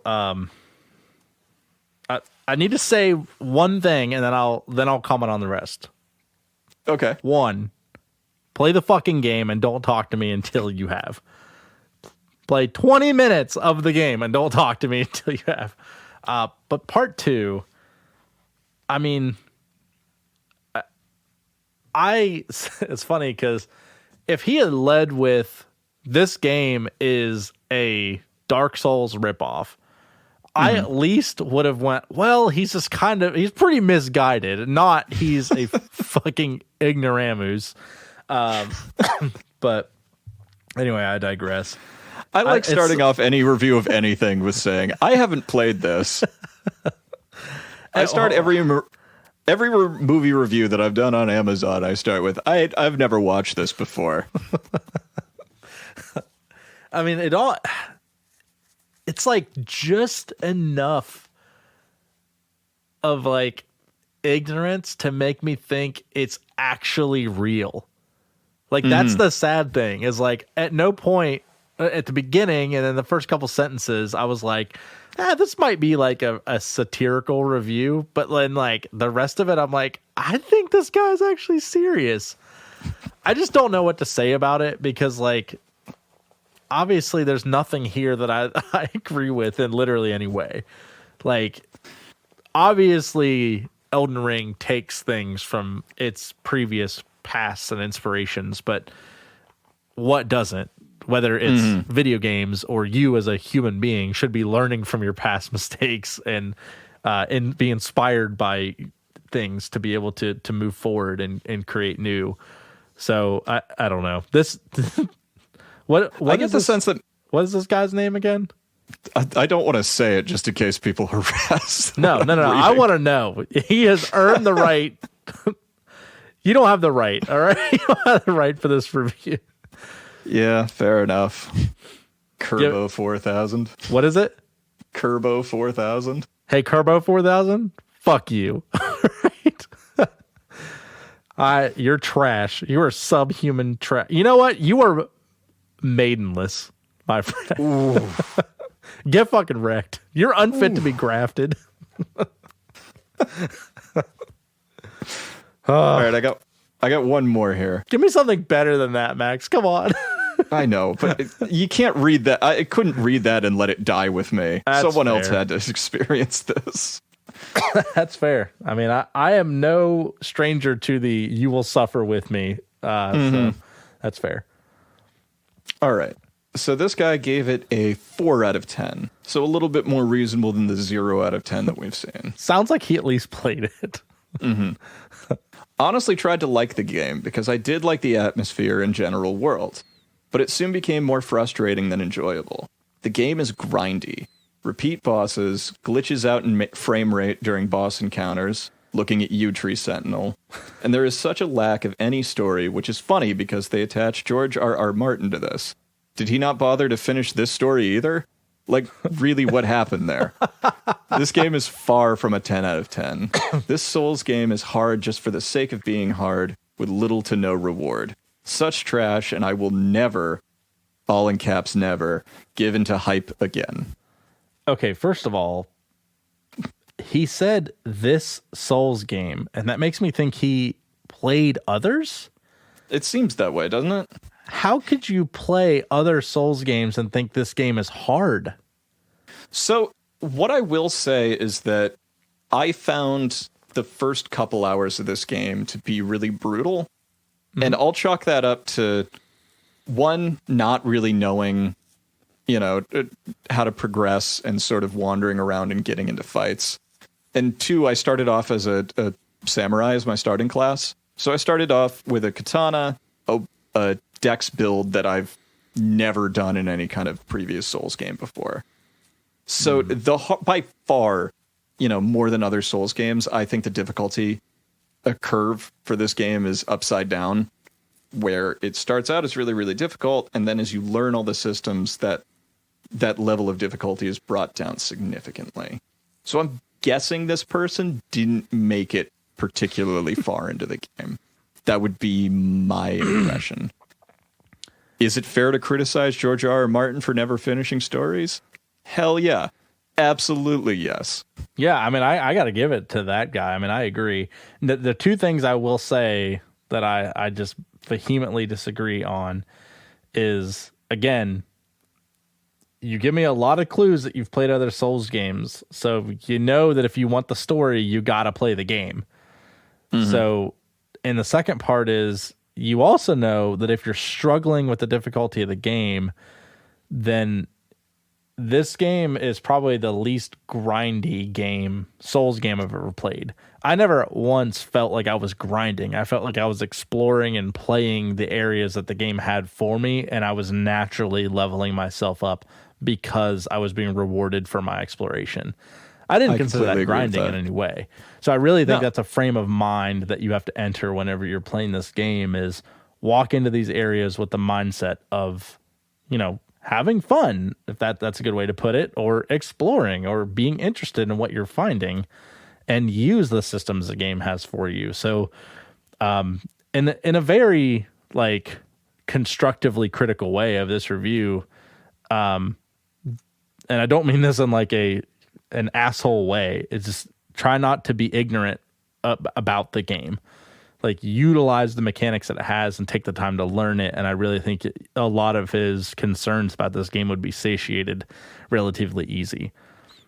Yeah, I think that's a pretty good clue that you've picked up on, is when he says grindy, what I think the impression is that he's hit a boss or something and he's doing exactly what we talked about at the beginning of this episode, right?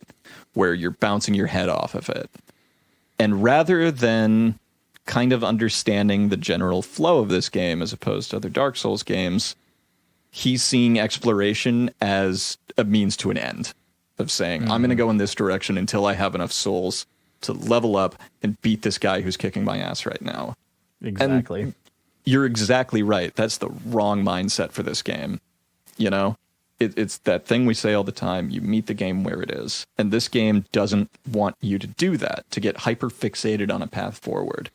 It wants you to, amble around a little bit. It wants you to explore and maybe even get a little bit lost or sidetracked from what the main goal is.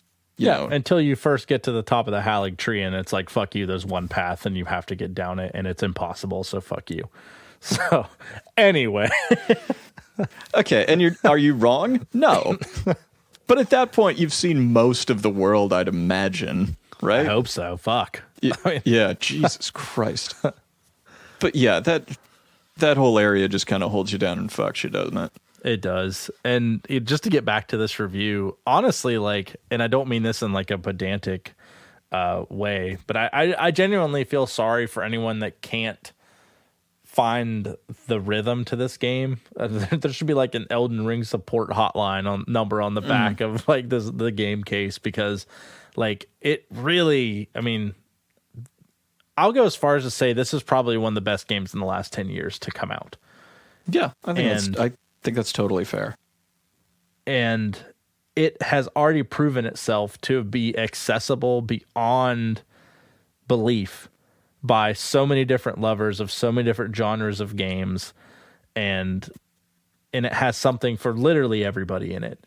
So it hurts me to see someone who again, clearly appears to have experience with these types of games, not able to overcome the challenges that are presented by the world and the game mechanics itself, and not be able to meet the game where it is to really enjoy and experience it. So again, not in like a pedantic asshole kind of way. I do genuinely feel sorry for this guy not being able to get that enjoyment. That really sucks.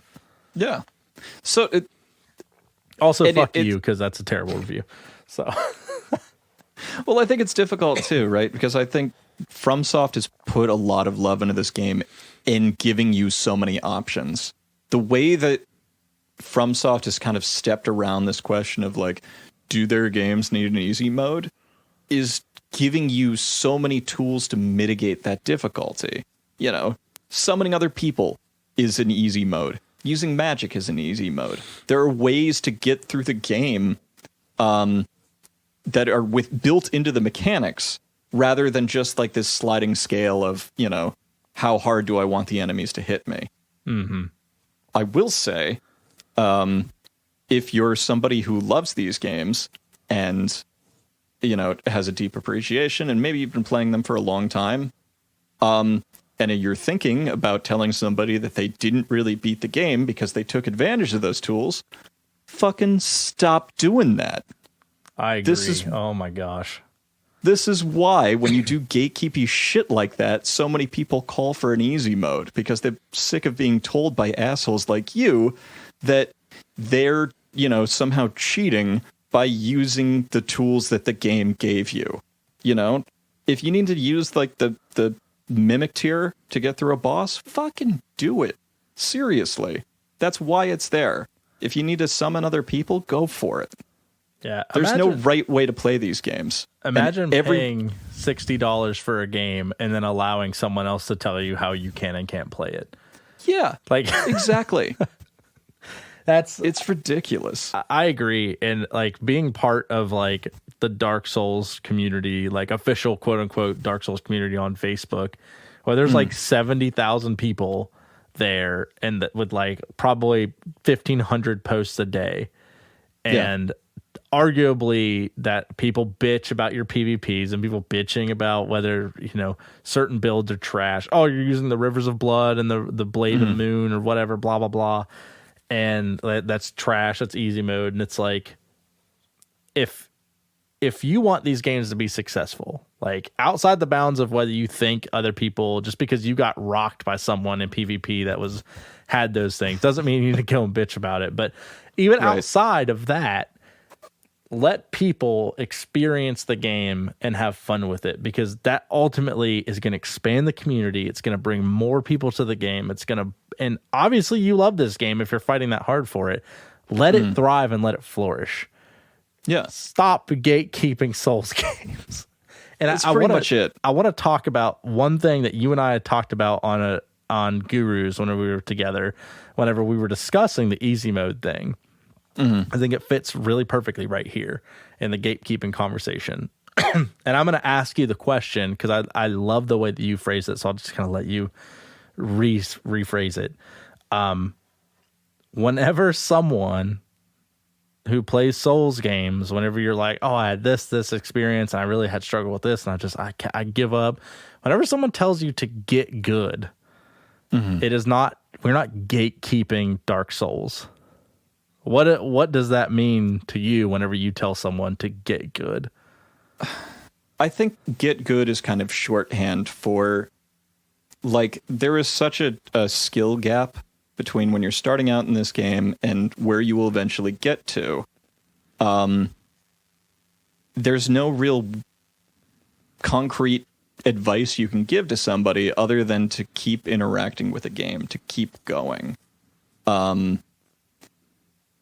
The difficult thing is that get good also is definitely used to gatekeep people. No, it is, but like arguably, I think that as the Souls community as a whole, whenever they're like get good scrub or something like that, it's obviously it can be used, and I think it's taken more offensively than it's ever really meant, because the Dark Souls community isn't trying to gatekeep you by saying you're trash and you're never going to overcome this. The Dark Souls community is saying the joy of these games it thrives in overcoming and meeting the game where it is and beating it at the difficulty and with the skills that you have learned here.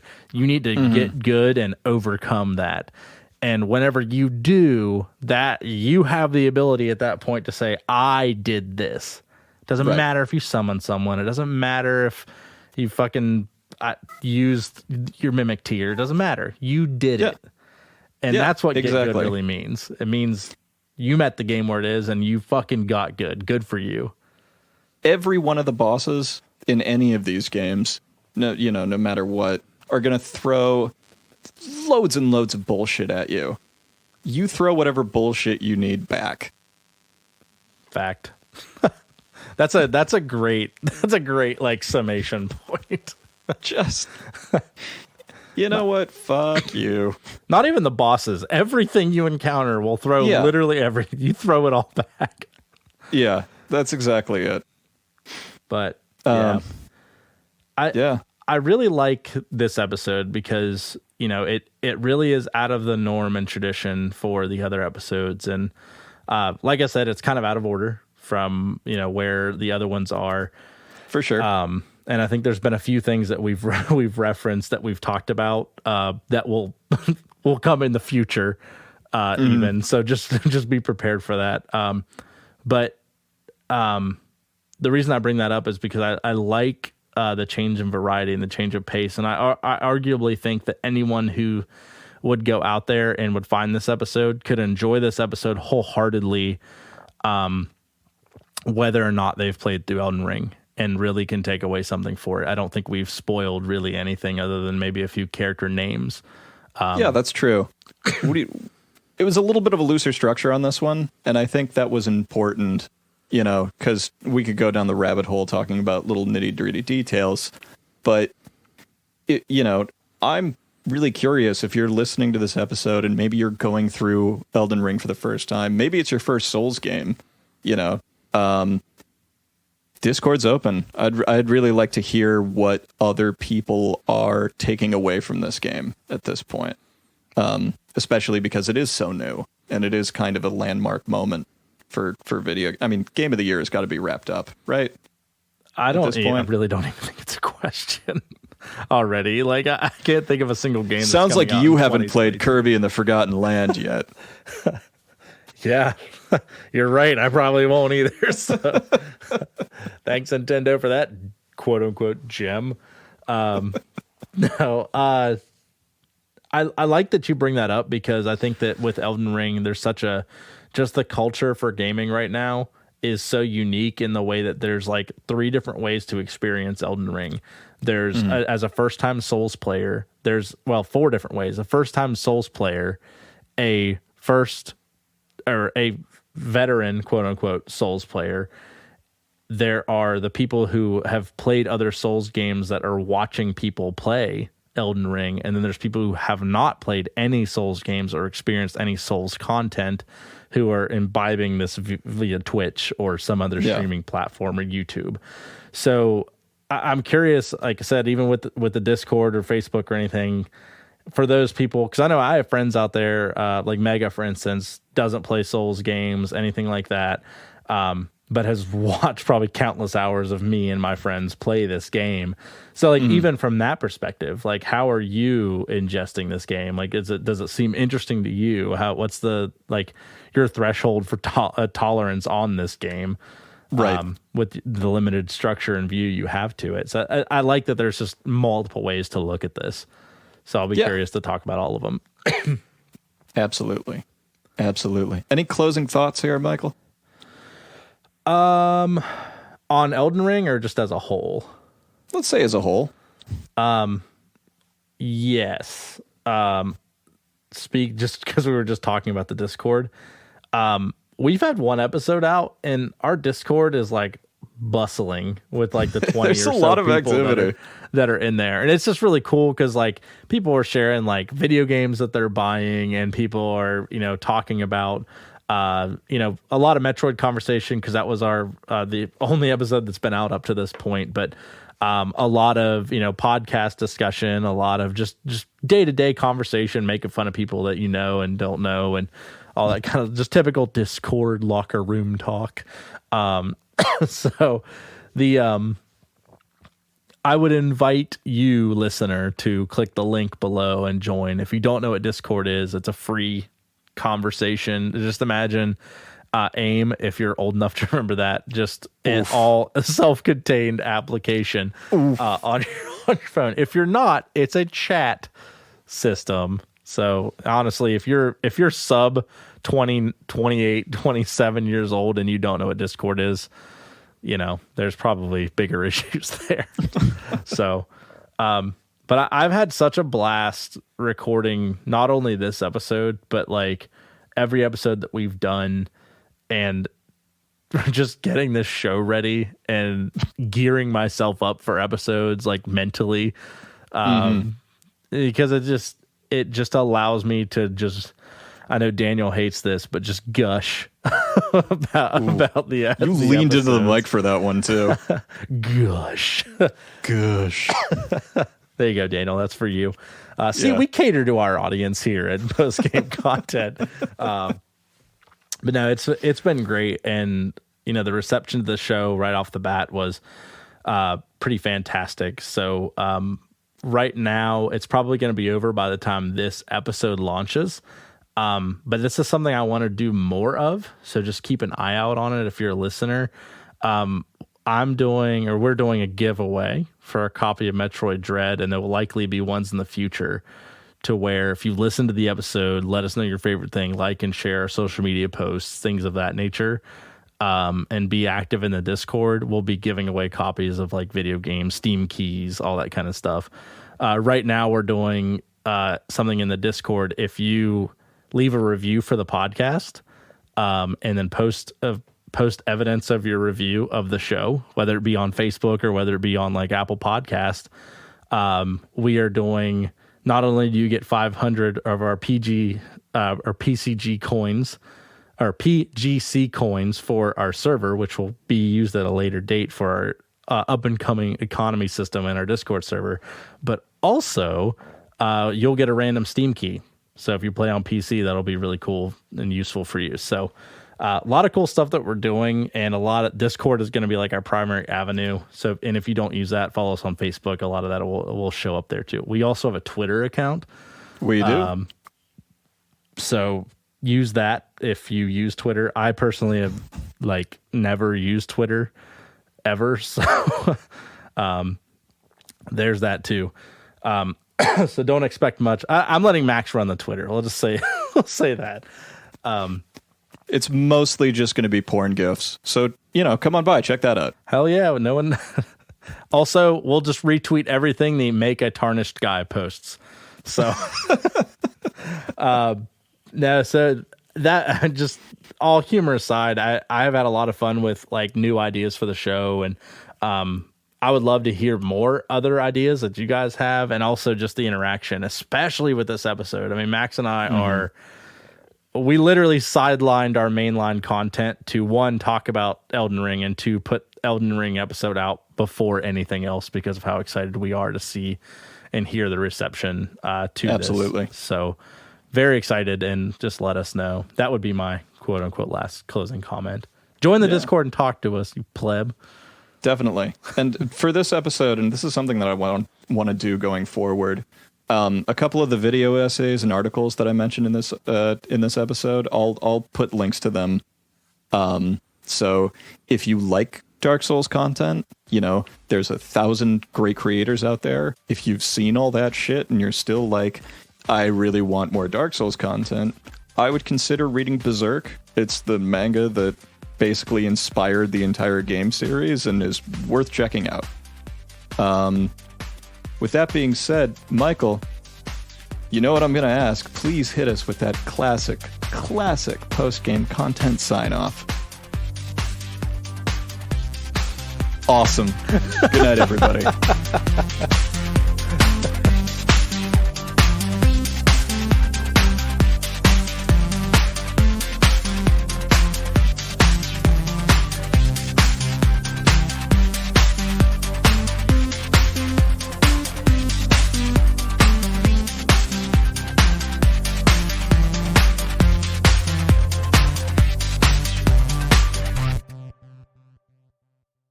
Max, you locked yourself out of your house, you piece of shit. You know what sucks is I didn't even get locked out of my house. That implies that I didn't do it to myself.